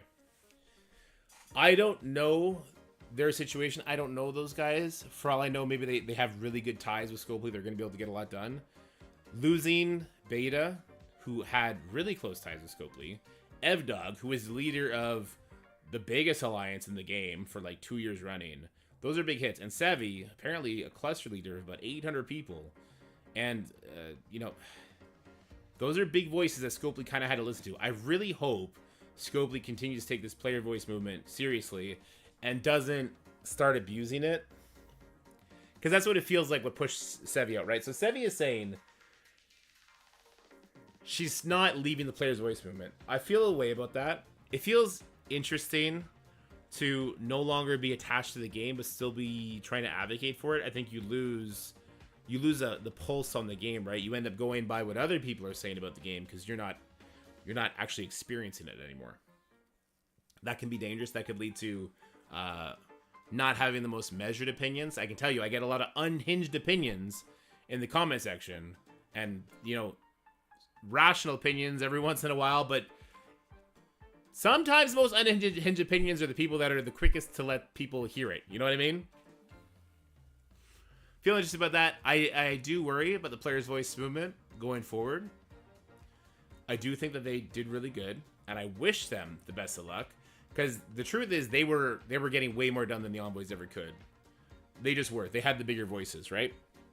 And I hope that remains to be the case. But I don't know. I know a lot of you guys are down and have been down the player's voice movement. I know a lot of people blame them for for this character release thing and for other stuff. The player's voice movement was never pushing for shitty stuff. I'm telling you, they never push for shitty stuff. I finished 66, 87, even I reduced spending by like 90% since I did their funny changes. Yeah, lots of big spenders reduce spending, because a lot of big spenders, and I mean this, guys, a lot of big spenders don't surround themselves with big spenders. And they don't want to. They made their friendships. It's so weird. This decision they made, back to the topic of the video, sorry. Sevi leaving is bad news. It's bad news for the player's voice. It's just bad news for the game. Think of the work that she did. For her, the commitments that she had, right? The cluster, the player's voice movement, her family, her job, all that kind of stuff. Like, this girl worked hard. She must have been...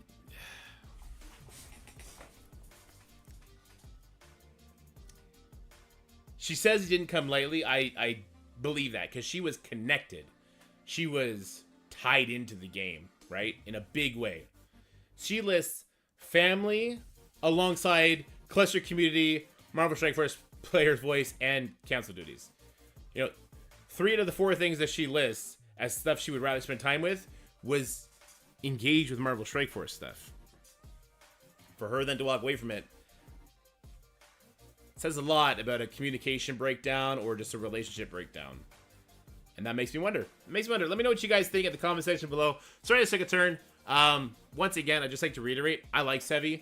The few times I've communicated with her, class act, smart, and I didn't get, you know, look, this generation's, they got a lot of stupid things that they go by. Vibes is kind of real. I get good vibes from Sevi. I do. And it's going to suck that she's gone. I don't know what's going on with her cluster. Hopefully everything's going to be okay there. She's like the type of person who will make sure that they're safe before she leaves. And same with this player's voice thing. And just for her, sticking with the movement, like, that's nice, but you do what's best for you, Sevi, at the same time, right? Anyway, let me know what you think, guys. I don't want to post that video. I got a little bit too real there. The irony is Scopely just sponsored an article bragging about how the Players Council are their teammates. Yikes. Yikes. Figured out the mobile games. Why can't MSF send examples of how a game can be extremely profitable while being fun without having to resort to predatory tactics? They just showed it could work before the Old Man Logan trial. Agreed. Agreed.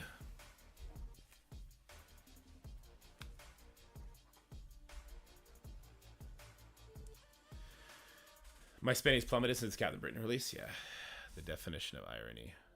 Is this the thing right here?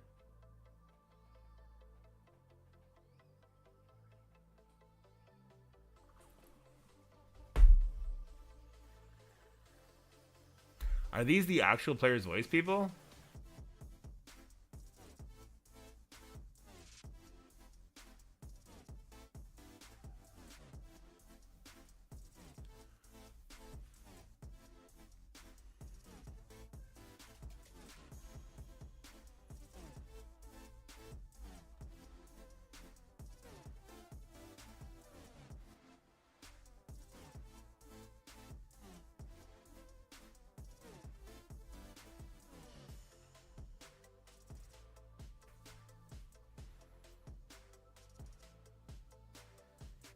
It was already a 20-minute video.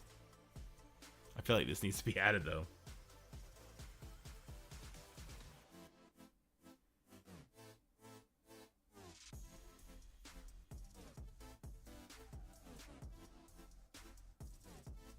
Let's read this together. Traditionally, when developers want to know how a game is perceived, they hire research firms to organize focus groups or score message boards on sites like Reddit to get a pulse on player sentiment. Do not go to Reddit to look for player sentiment. Holy shit. What? Do people do that? But recently at Scopely, we tried something a little different. Communities are the heart of everything we do at Scopely. We've never created a game that didn't have a digital community. We're guided by the principle that life is better when played together. We truly believe that. Recently, we saw another valuable faucet of the core belief when our Marvel Strike Force General Manager Ryan Jacobson received an invitation to speak directly to our players. More importantly, our players spoke directly to us, as the results have been pretty remarkable. About a year ago, the game makers behind MSF, our action-driven RPG set in the Marvel Universe, were at a crossroads. Ryan Jacob was in his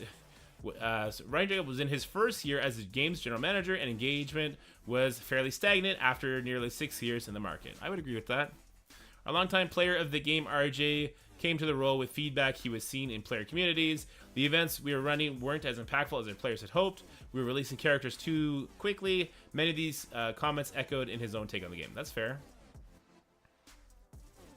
As RJ and team were mulling over next steps, several members of the MSF Players Committee happened to send us a 43-page report with a recommendation for the game. Yes, 43 pages. Any game maker will tell you that there's generally a cohort of player base that makes requests outside the realm of possibility and basic business constraints, but the consideration in this player document were extremely mature, realistic, and made with care. That's the point with Sevi. That's what I was trying to say. Sevi, Evdog, and Beta Ray Bill, they didn't just say free to play everything, free to play everything. Anyway. They also represented a range of player demographics and experiences. Instead of filing their complaints away or discussing them privately, RJ and the MSF team invited the authors of the document to a conversation. In the meeting, the document's authors had valuable feedback on topics ranging from our gold hoarding events to the cadence of new superhero releases, but most importantly, we heard that they wanted to impact the game with us as partners. They loved the universe we'd create together and the community they'd built. All they wanted was a seat at the table and a regular voice. Our players were willing to give us their most valuable resource, their time, and we felt it was our responsibility to give that voice and our time in return. So we kicked off a partnership to create the first ever Marvel Strike Force Player Council, spearheaded by the community who submitted the report. This group took it upon themselves to gather... Okay, we gotta redo this video. This is a completely different video now. Okay, we gotta redo this video. This is completely different now.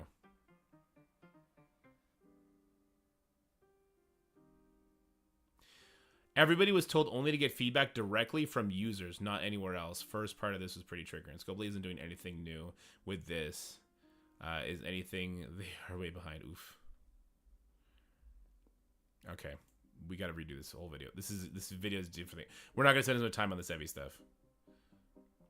Okay, hold on. I gotta redo this video, because this is directly like... Okay, and then Sevi quit. So what are we talking about then? Steven's right. It's not just ironic. This is like... This is peak what the fuckism. Alright, let's do this. 3, 2, 1. How's it going, everybody? Today, we're going to be talking about the Marvel Strike Force Players Voice Movement. In particular, a sponsored article that was written on GamesBeat, which I guess is some sort of gaming website news thing, whatever the case may be. We're going to go over this, and we're going to go over some official messaging from Sevi. I'm going to talk about my thoughts on things as we go. We'll try and keep this hopefully under 20 minutes. Otherwise, we're just going to get yapping, as I did get triggered the first time I read everything. Let's keep going. All right. Giving players a seat at the dev table had a profound impact on our game, Marvel Strike Force, and on our own team. I agree with that. We're going to get into how that came to be. Traditionally, when developers want to know how a game is perceived, they hire research firms to organize focus groups or scour message boards on sites like Reddit to get a pulse on player sentiment. Yes, you should definitely go to Reddit to get a pulse on how much people hate you. That's all Reddit is known for, okay? But recently at Scopely, we tried something a little different. Communities are the heart of everything we do at Scopely. We never created a game that didn't have a digital community. We've guided by the principle that life is better when we play together, and we truly believe that. Recently, we saw another valuable facet of this core belief when our Marvel Strike Force General Manager Ryan Jacobson received an invitation to speak directly to our players. More importantly, our players spoke directly to us, and the results have been pretty remarkable. Yeah, I was a founder of this group. I started the Discord. I made a Discord with Evdog, and we started finding other way more qualified people. The amount of work that these guys were putting into the Marvel Strike Force Players Voice thing was not something I could keep up with. I had to quickly leave before I contributed anything besides hitting the create Discord button, talking to some people, and then handing the reins over, okay? These guys put in a lot of work to make this first step happen. About a year ago, the game makers behind MSF, our action-driven RPG set in the Marvel Universe, were at a crossroads. RJ was in his first years as the game's general manager, and engagement was fairly stagnant after nearly 6 years in the market. I'd agree with that. That was like, what, right after the Apocalypse stuff? That was bad. Like, the Apocalypse stuff, they made everybody build the exact same team to the exact same level. Shit was awful. It was awful. You know, Crucible, for Arena, War, everything, everyone had the exact same teams across the board, okay? So I agree that nearly 6 years, it felt stagnant. A longtime player of the game, RJ came to the role with feedback he was seeing in other player communities. The events we were running weren't as impactful as our players had hoped, and we were releasing characters too quickly. Yes, there's like 4 characters a month sometimes. Many of these comments echoed his own take in the game, and RJ, Ryan Jacobson, and team were mulling over next steps. Several members of the Marvel Strike Force player community happened to send us a 43-page report. Yeah, Evdog went nuts, man. Evdog talked slow. For him to write 43 pages, it had to be Sevi. It would have taken him 43 years to write 43 pages, I swear to God. Any game maker will tell you that there's generally a cohort of the player base that makes requests outside the realm of possibilities and basic business constraints. Yes, I'm free to play. Give me everything that everybody has. I want to build up every single tune. I want this right away. I want that. Yes, I would agree with that. But the considerations in this player document were extremely mature, realistic, and made with care. They also represented a range of players, demographics, and experiences. Yes.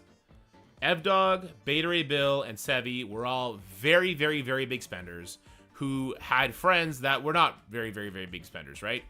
And so they had a unique disposition to be able to present things realistically for a wide range of players that Scopely could then actually sink their teeth into and then maybe make some concessions. That's how it all started.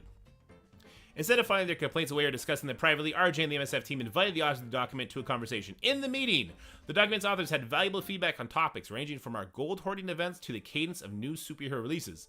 But most importantly, we heard that they wanted to impact the game with us as partners. They loved the universe we'd create together and the community they'd built. All they wanted was a seat at the table. I don't know if I'm going to get into this, but yes, the hoarding was addressed for like 90% of things, and the superhero cadence was also addressed.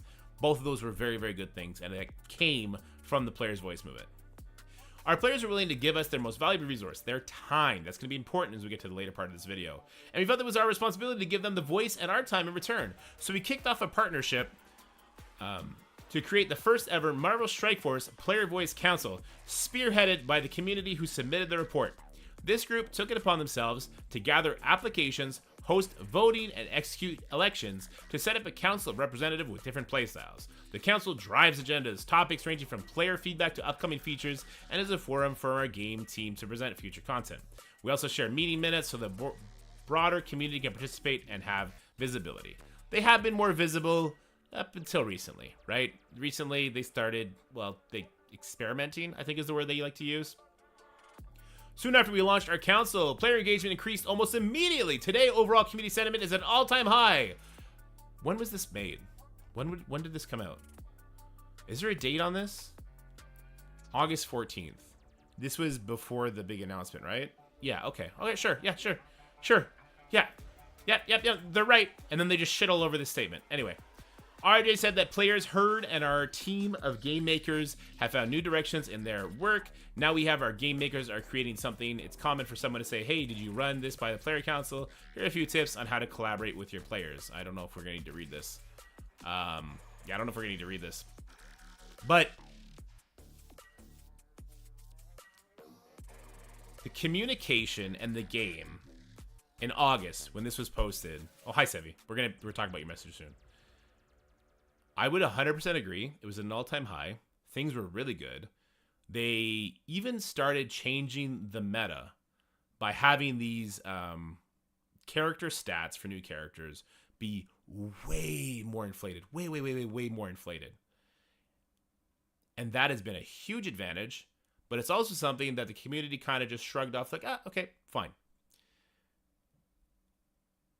We're going to get Sevi's message is going to explain the rest of that. I just want to read the rest of this and see if there's anything here. When RJ first invited the authors of the player report to sit down to communicate their thoughts, he knew it was important to give them the floor. He said, we had a 2-hour session with them, and as they vented, I didn't try to explain the rationale behind their decisions, I just listened. In the meeting, the document's authors had valuable feedback with the team might have missed if they had been preoccupied with defending their decisions or steer conversation. Okay, relax a little bit. Relax a little bit with the whole venting thing. Relax a little bit with the whole venting thing. I know, yeah, Sevi, Beta, and Evdog are not the type to go off and vent. Yeah, that's cap. Okay.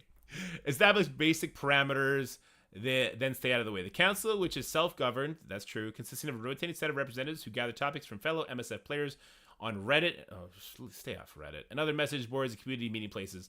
Their representatives include low, medium, and high spenders to gather different perspectives. True. I would also include highest spenders.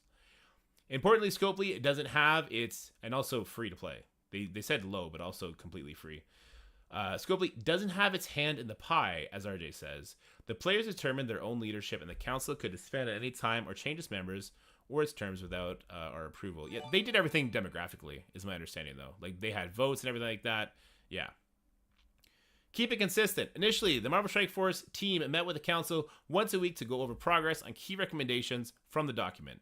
Now the council meets bi-weekly. Its members speak directly to MSF game makers about their notes, and the MSF team regularly runs new ideas by the council. These include changes to the features economy, events, and any topic. RJ says the team tries to be as open and honest as it can be. Doesn't say full transparency.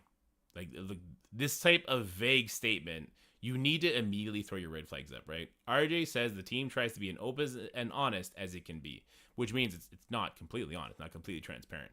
Which, it's their game. They don't have to. That's all fine. But that's gonna come into play later. All right. Following feedback and progress, RJ dedicated one of the team's managers to act as a, I can't say that word, to the group to field regular questions and suggestions from the council as it makes changes and then push feedback to Scopely. To their credit, the council understands that not every suggestion they make will be acted upon, but we act on many of them. I would agree that that's true. Again, there's going to be a lot of outland, and this is also just a form of business, right? You do the big ask so you actually can then compromise down to what you actually wanted. That's it's a business tactic. It makes sense.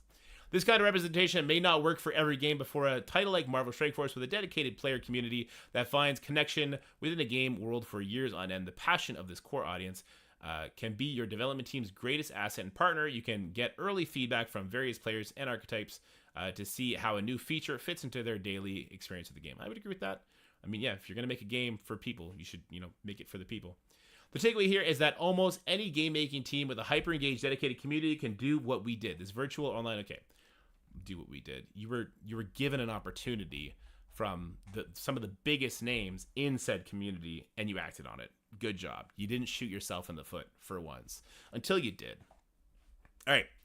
Over the past few days, since the future of character releases blog was revealed, I've heard from many of you about your thoughts and opinions on the future of the game. So let's give a little TL didn't read or didn't watch videos on what this is. Basically, Scopely was like, about the whole character release for free-to-play players thing, and also, this does actually affect spenders. We'll touch on that. It has historically been, the precedent was set that it would be anywhere between, I think like Red Goblin was 7 days. He's an outlier though. And at the height, it'd be 14 days. So 7 to 14, split the baby, call it, 10, 11 days would be the normal lag time between the character offers where, characters cost anywhere between $50 to $100 to unlock. $50 to $100 for one character to unlock 3 different characters a month, plus $80 in battle passes. Okay? Just so everyone's setting the stage on this. Yes, we're going to cry about spending money here. Instead of it being 10 to 11 days where someone who doesn't spend money, or that much money anyway, can reasonably unlock a character or start unlocking a character. It's actually a few lag days after that initial 11 days. Instead of that, they're going to go to more around 30 days, up to 60 days. We had a call. It was unclear, very vague, leaving it up to whatever they want to change it to, depending on the kind of feedback they get here. And in the meantime, we're going to get these horrible orbs where you can range from 0 shards. Now there's a guaranteed 1 shard in the Sentinel orb. Or you could potentially get 100 shards if you're lucky. There's a 1 in 250% chance. I've heard of a lot of people saying that they are going to be opening. Here, we can do one right now, actually. We could show this orb in action. How about that? Okay, so let's show this orb in action. This is a Thanos orb. So, what is this? We have a 5% chance to get one Gladiator shard, an 8% chance to get a Gore shard, or a 11% chance to get Thanos. Let's see who we get. Are you going to be surprised if this is Surfer? Surfer, the 3-year-old character, the only character in there that happens to have, oh, I don't know, maybe a 75% chance of dropping. This seems to be the method they want to go to for the start of a character's release method. This is the crux of the conversation here, if I'm not mistaken. Sevi, you're in the chat. If I'm wrong, let me know. Some were positive and felt like this was needed to change to allow the advantages to those who spend. First of all, let me talk directly to those people. Get fucking better at the game, okay? If with teams like the Annihilators and spending to get Annihilators at higher stars or diamonds, if you can't get the advantage from having them with their new meta stats to win against other people, just asking for exclusivity, I don't know what to tell you. You're bad at the game. You can get good. Watch good content creators. Listen to your alliance mates. If you're putting effort enough into the game to complain about not having an advantage, shift that effort over into finding some cool counters. Because the second you use the same cool counters as the super try-hard mid-game spenders or free-to-play people, you're going to smash them. You just will. Good content creators like that stunning lad, Dorky Dad. Yes, Evie, we can jump into voice chat real quick. Let me continue reading this on. Let me continue reading. A great number of people who had negative view of the changes. Yeah, I think 99% of people had a negative view. As a high spender in the game, I can see the pros and cons of this decision by Scopely. It's not an easy line to walk while trying to please, I was going to say pleasure, that would have been a bad word, everyone, and still make money as a business. However, in my personal opinion, I wholeheartedly disagree with this direction of the game is going in. Let's be real here. Scopely is being Sevi is being super honest in this messaging. And we'll get her in voice chat, and she can explain it in her own words if she so chooses. As a spender, I choose to spend for two main reasons. Advantage and time savings. Blitz event? Yeah, she doesn't want to do Blitz event. Look, she's busy. My understanding is she runs a cluster with 800 players in it.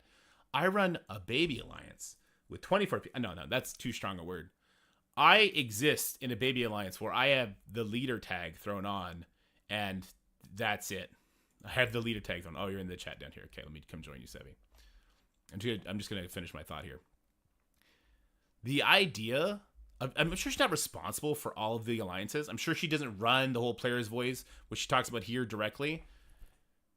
I'm sure she doesn't, wipe all their bums and hold their hands when they cross the street. But just having to interact with that many people, having something to do with that's a big task. All right, we're going to jump in voice chat with Sevi right now. Hey, Sevi, how's it going? Hey. I got to mute your Twitch stream so I can watch the chat too. Sounds good. So yeah, had a little bit of an announcement yesterday. Yeah, okay. So let's jump down to the bottom real quick so we just know the end result, and then we can talk about how you got there. So you've retired from the game. You're not spending, but you're also not playing? Not quite yet. Okay. As you know, I play for Rockets, and I let them know before I posted this that I was intending on retiring from the game. I am waiting for them to replace me to retire because I am not going to screw over my alliance and just quit midweek. They're high war, high raid, and I love them so much. I will not do that to them. Right, and that's going to speak to why this was such a real decision that you had to take some time to think about. So yeah, Sunday, if you don't play Marvel Strike Force, I don't know why you'd be watching this video, but if you leave before like a Sunday, then your alliance is going to be short man, because basically you can only recruit in this game on a Sunday, or whoever is being recruited is screwing their alliance over, but they're also not getting the rewards. That's just kind of how that works. So you're going to be leaving the game when you get a replacement. What about your cluster? I am also stepping out of leading my cluster too. I love them so much. I actually care about this community probably far more than I should, but it doesn't feel right to continue leading something that I am not actively playing. I am sticking around MSFPV Mm-hmm. because I am the last original founder and I hold all the knowledge. I got to get everybody caught up on procedures. Like this happened here. They need to get access to everything I have access to as far as like data spreadsheets and all that. So my intent is to stay in MSFPV for a while, like Shusky does, and help out that way. But eventually I will be phasing out Okay. because I have always done this when I do not fundamentally agree with a company. I'll use Chick-fil-A as an example. I don't agree with their principles. And I don't care how good their food is or how good their service is. You cannot pay me enough to spend money there. Yeah. I will not do it. Right. And because of these principles, I had to sit back and I'm like, I'm sitting here advocating for free to play and saying I don't agree for this stuff, but I'm still giving Scopely money. Yeah. And that's not helping things. And Thursday after that blog came out, and unfortunately, I only got 20 minutes notice before your Envoy embargo dropped, which. So you guys didn't know this was happening either until then? Not so. We had ideas that they were experimenting and, like doing different things with unlocks. I was not aware that this is the move that they were doing. They did not tell us until 20 minutes before the Envoy embargo dropped. Yikes. And that was kind of a slap in the face. And I've discussed this with Scopely, and they understand my feelings on that too. But really, the decision behind this was the blog post itself. Like, I just don't agree with locking people out like that. Like I said, I don't spend in this game to screw people over. I spend to have fun. I spend to have a little bit of an advantage, and I spend to save myself time. Yeah. I do not spend to see people struggle to unlock, to feel like they have to spend because events are so convoluted and complex. I can't even follow the events, and I spend a shit ton. Yeah, So, I mean, how many events do we have in game right now? 50? Like, what's going on with that? So it's many. crazy. And the leaderboards are starting to creep back up. And I know that some leaderboards, like OML and Scroll, are just insane that people drop tons of money on. But other leaderboards, like those regular ones for regular characters having diamonds, not many people were spending a ton on those after a while. Yep. So. Yeah, the Thanos endgame leaderboard was nowhere near, except for, well, when they screwed up the Shattered Dimension, it was nowhere near as competitive as the Old Man Logan or the Skrull one, right? Right. So I did spend on the Thanos endgame leaderboard, but not nearly as much as I had. I placed 288th. I think I bought one big offer and then the pop-ups behind the dailies every day, and that was it. Right. And I still placed 288. By contrast, I spent $800 on the Panda Pool Diamond leaderboard, and I think I was top 150. No, I got a 3 diamond, so I was like top 75 there. But that $800 that I spent on Panda Pool would not have even scratched Skrull or OML. Like those were insane. Yeah, I think I dropped like $200, maybe two. No, actually, no. With all the strike tokens I had, probably the equivalent of around $300 or $400 for just top 1,000. So like, yeah, I agree. So let me ask you a question then, because you think this is bad for free to play. I think this is also really bad for light spenders, medium spenders. Because obviously, if you're buying the battle pass, realistically, most people in the world, $80 a month for a mobile game, that's pretty pricey, right? And then to gate those people out that are still supporting your game, that are still part of this community and a loud part of this community, because they're spending $80, they're invested in the community. To start gating them out, is that not just crazy to you? I think that's crazy. It is crazy. Sorry, I was reading a question in here. Somebody asked about the policies at Chick-fil-A. So I am very supportive of the LGBTQ community, and Chick-fil-A is anti-LGBTQ, and that is why I don't support them. So I'm not anti-religion. Fair enough. I just wanted to clarify that. I apologize. Very off topic. No worries. Well, while we're off topic, there was another question. If things are being corrected and you get much better place, would you want to be? Would you return just as a player? I don't know, because in the past when I have quit a game twice, and this will be my second quit, I have never come back. Right. It's really hard. because I feel like if I did come back, there would be a lot of expectation for me to go back to leading things, for me to go back to spending what I did. So I haven't decided yet. I'm pretty sure I won't, but I'm going to leave the door open a little bit because I do care about this community so much. Yeah, that's probably the right move. Never say never. The problem is, like you say, if this is the second time, I always equate it to like a relationship, right? The first time you break up with somebody, it's like, okay, you could try again. The second time, it's like, all right, now what are we doing here? Because now it's just like a toxic back and forth, back and forth. I get you on that. Right. All right. Okay, so let's get back to what we were talking about earlier. $80 on the Game Pass buyers, because they're spending so that they can actually level everything, gear everything, keep up at least in that metric. But then they're lacking on stars like crazy, right? How do you feel about them sort of trying to push for those people to spend more? Is it responsible for them to try and do that to people, or to just try and push those people out of the game, which might be the case for some people? And I'll have a follow-up question after. Go ahead. So I understand that Scopely is a business and they got to make money. And the way to make money is either to get people to spend more, ones that are already spending, or to find new players to spend. And while we have had an influx of new players, I think they're really leaning hard on the people who are already in game and spending to spend more. And I mean, I know what my budget is. People are going to think, I'm just going to admit here, I'm a Kraken. Like, that's where I'm at in this game at this point. I have been free to play. I have been a light spender. I have been a middle spender. And now I'm Kraken. I have the disposable income to do that. So I spend anywhere from $2,000 to $5,000 a month on this game, which is insane now that I think about it and I look at everything. But I have a set budget that I'm going to spend. I will not spend more than that. So if you're pushing me to spend more than that, it's irresponsible. And it doesn't feel like a great business practice, you know? And honestly, even spending $2,000 in a month in a game, while it is a lot at this point, some of it just feels like I'm just keeping up, like just barely treading water. It's not really getting ahead when you're playing in the top 10, because that's what everybody is spending up there. Yeah. If I move down towards the middle, then yeah, I'm getting a massive advantage. But where I play at, I don't. It's like that's the basic.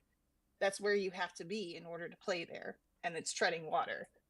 Yeah. To push more people like that is insane, because not everybody has that extra income, and you know this game can be addictive. So if you get that into somebody who doesn't have that income, you can seriously mess up their life. I've seen it happen in another game that I played, and it was a friend of mine, and he ended up committing suicide.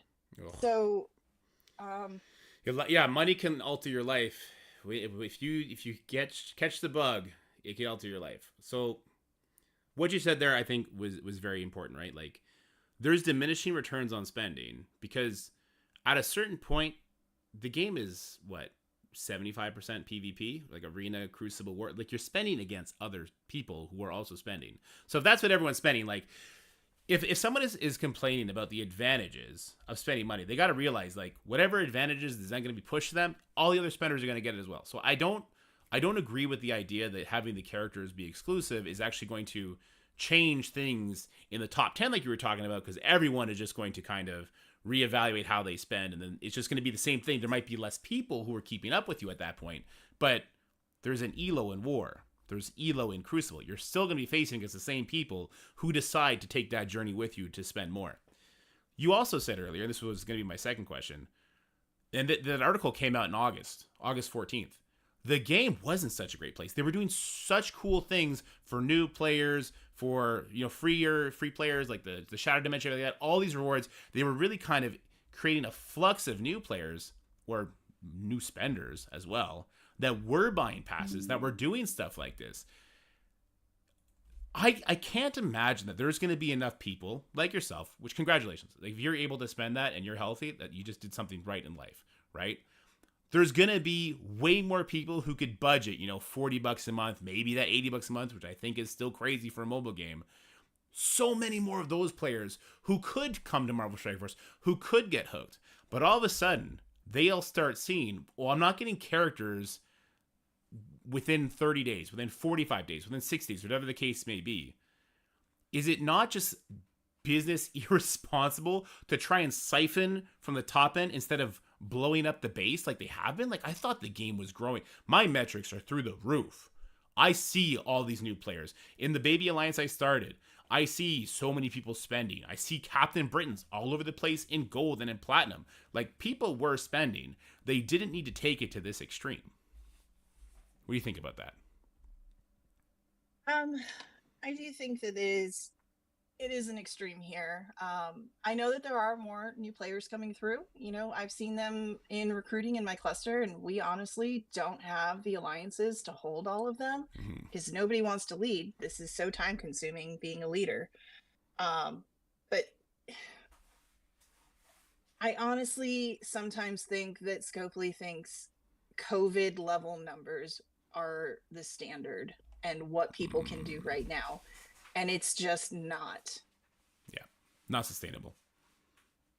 It's not. And even increasing, you know, the arena cores, you know, like we did polls about that, and most people are having to spend all of these cores in order to just barely be able to unlock the characters. And I understand, you know, that that's probably part of their strategy, but it feels like you took something good and then monkey pawed the shit out of it. Yeah, 100%. They're also using that in their statistics to warrant this change to the character release. They're like, yeah, you know, Annihilators and Illuminati, so many more people have so much more stars in those characters when there's so many asterisks besides those characters that led people to core more for them, right? And led people to actually buy more of this. It's just, it was a crazy stat point to point to suggest we could do this. And, you know, a lot of this, they did this with arena characters, which is like the biggest draw for free-to-play players. If they're going to buy any team or go hard on any team, it will be an arena one, because that is where you get all your cores for the rest of the year.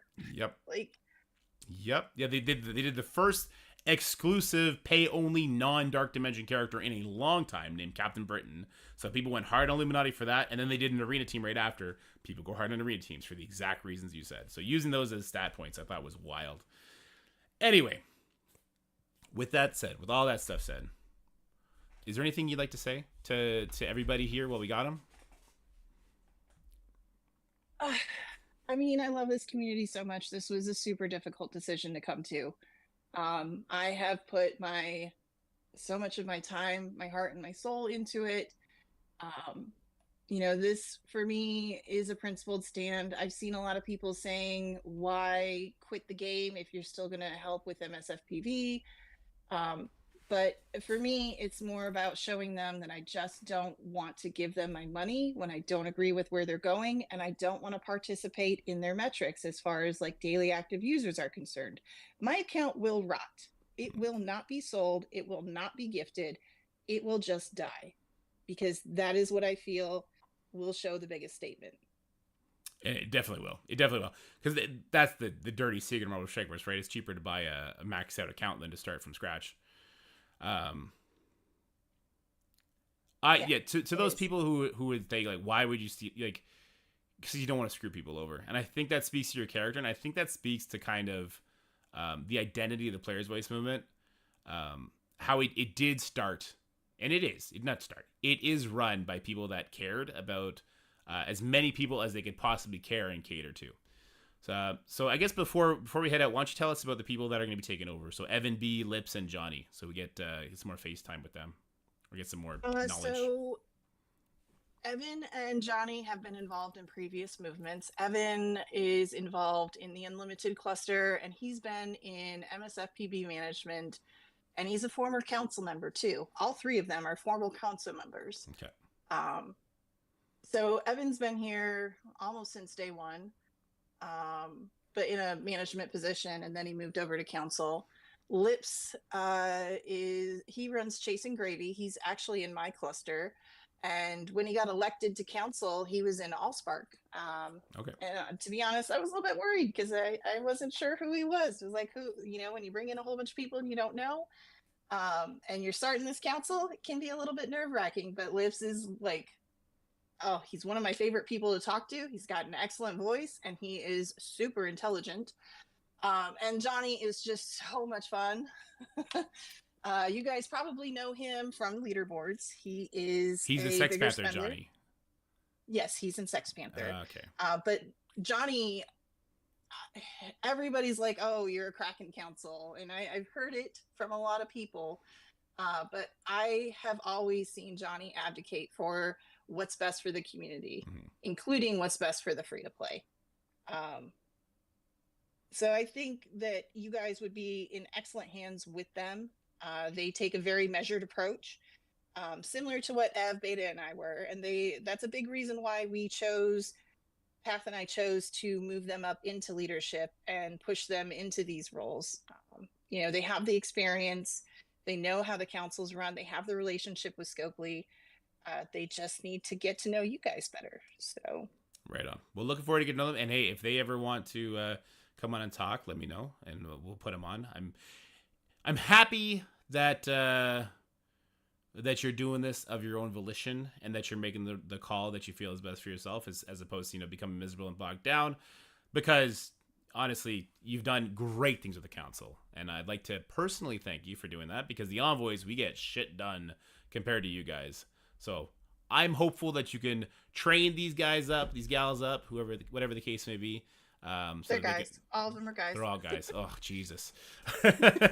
Well, I hope you can train them all up so they can run it just as well as you, Evdog, and Beta started it. And then when you took the torch, I hope you guys can keep that going. And again, thank you so much for everything you did for your cluster, for the community, and for the Player's Voice. No problem. I appreciate it, Dorky. Hey, and by the way, in case nobody knew this, Dorky and Ev had this idea to start the MSFPV. I only took over because Dorky got too busy to help with things. So a lot of this came from you. Yeah, I had a baby. I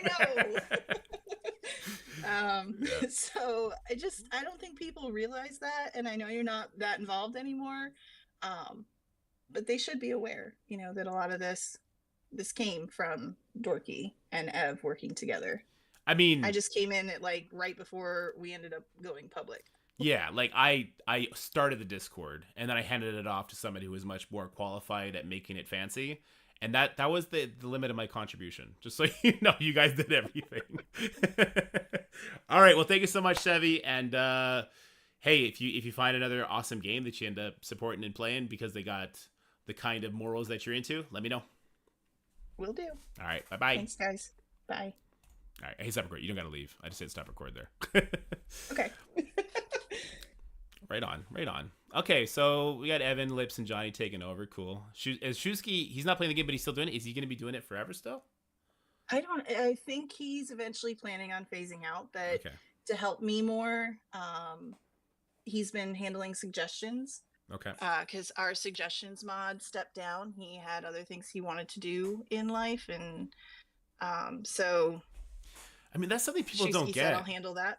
This is something people don't get. You guys are spending a lot of time, a lot of effort, and a lot of work, and you're not getting paid for this. Like, this is like a pro bono thing that a lot of you guys are doing. Well, not a lot of you guys. All of you guys are doing over there is taking the time out of your day to try and make things better. Like, you're not over here trying to ruin the game for free. Like, that's so weird. No. I spend... probably a good 40 hours on Discord a week, and a lot of it is with MSFPV. A good portion of that is still trying to run my cluster and do things with rockets as far as war is concerned. I'll tell you, stepping up to high-end war, that takes so much time. That's a commitment in and of itself. Yeah. Oh my god. They were like, no, high-end war will be easy. It'll be so, don't even have to worry about it. We'll help you. It'll be good. First war was Outlaws. And then the second one, I think, was Sex Panthers or Cantina Lords. And I was like, what the fuck did you guys get me into? This is a lot. But I actually like high-end war. It's really interesting to watch the guys call everything. And I enjoy winning. That is a big part of why I spend. I like the advantage that I get. I just still think people should be able to get there too. Yeah. In a reasonable manner. Yeah, and in a manner that they can expect, right? So we have the expectations instead of it being all up in the air. FOMO, do I need to core this? Do I need to buy this? All that kind of stuff. I don't like that either. Very much so. I don't like the the FOMO either. Like, I just wish there could be more communication in regards to what's going to be happening. And I understand that, the lack of the communication does help drive sales, and they don't want to give away any money that they could be making. It's just really frustrating for people to be able to plan, because people do have budgets. I mean, the economy's inflation has increased so much, like, it's just not reasonable to expect an unlimited budget on this sort of stuff. Yeah, and it's a hobby. And it puts real life anxiety into people to try and keep up with their friends and not let their friends down and everything. I agree. Yeah. I mean, I talked to Ev last week too, on Thursday and Friday and Sunday. Oh. And I told him about this, and he, like, specifically the character changes, and he said, and I quote, "Well, that's the end of the game." Oof. It's not great. And Ev Dog only rolled with Krakens, right? So I know there's this narrative, a stupid Kraken, blah, blah, blah, blah. Most of the Krakens, especially the ones at the high end, the ones who would take the time to try and help mold the game, they're not bad at the game. The ones that I know, they're just not. Like, the Kells, the Platypuses, the Cessies, the Sevies. I know so many. All the guys in Onslaught, like, they don't want it to be easy and boring. At least the ones that I've had experience with. So I just don't get it. I don't get it. And man, I saw the Orcus challenge thing for having Sentinel at whatever star level. It was like level 1000 power characters. Like, so the advantage you're talking about is only PvP at that point. If the PvE stuff is straight sim, all you care about is PvP. But you're gonna, whatever advantage they extend to you as a spender goes to all the spenders. Yeah. Oh, and then that event was broken anyway. Yeah, true. All you had to do was play with one Sentinel, and you got 52,000 points, not 250. Yep. So at least, I mean, I will say one thing that they've done well since we were implemented is they finally, like, started doing comps correctly and not being so reactionary on mess ups, and letting things, like, just sit and benefit the player base. Specifically, like, Shattered Dimension, I pointed out to them that was broken. They needed to fix it. It's given rewards, and I assumed that it was just going to be one extra run, and they said just let everybody run it for the rest of the week. And I understand that puts a little bit of imbalance, but it's free rewards. I mean, there were so many diamond orbs that came out of that Shattered Dimension if you just ran it. Yeah, it's not like it was difficult Shattered Dimension. And for mid-game players who built up these teams in order to get it done to gear to your team because there's no star requirement on it, it was so much gold in the training trails. My baby account, I think I maxed out like 3 or 4 characters because of that. Like, that was probably the most generous comp they've ever had to give out. I wonder if it was a technical issue, they couldn't change it, or if they just said, whatever, run it. I don't know the behind the scenes. I just know, like, my assumption was that it would only be able to be run one extra time. I don't know if they could stop it, or if it would have to have been reset, like they've done on Tower before. Yeah. But either way, it was good for the community. Yep, couldn't agree more. All right, well, I'm going to head out. I'm going to close stream up, then I'm going to go edit that little powwow, and I'll throw it up on YouTube. All right. Thank you so much, Chevy. Yep. Bye, Dorky. Bye. All right, guys. As I said, I am going to close the stream out. The Shattered Dimension rewards screw up is the only thing that kept me from quitting the game. Dude, it was so much rewards. So many rewards. Where's T-Dub? Why is T-Dub not on? Is it not his time yet? Is he like an hour from now?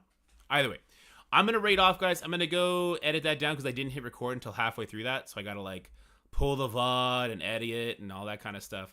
So let's go raid into Rolf. He is doing something. I don't know what he's doing right now. But I'm going to do that, and then I'm going to go put that video up. So if you want to rewatch it, if you want to share with your friends, I think that was an interesting take from Sevi. I think it's interesting about the... I didn't really point this out in the video.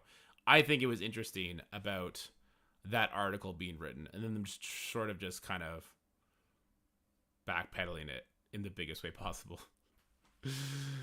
Anyway, okay. That's it, guys. Have yourselves a wonderful day. We'll talk soon. Bye. YouTube, superior platform. You're the best. Bye, everybody. Have a great one.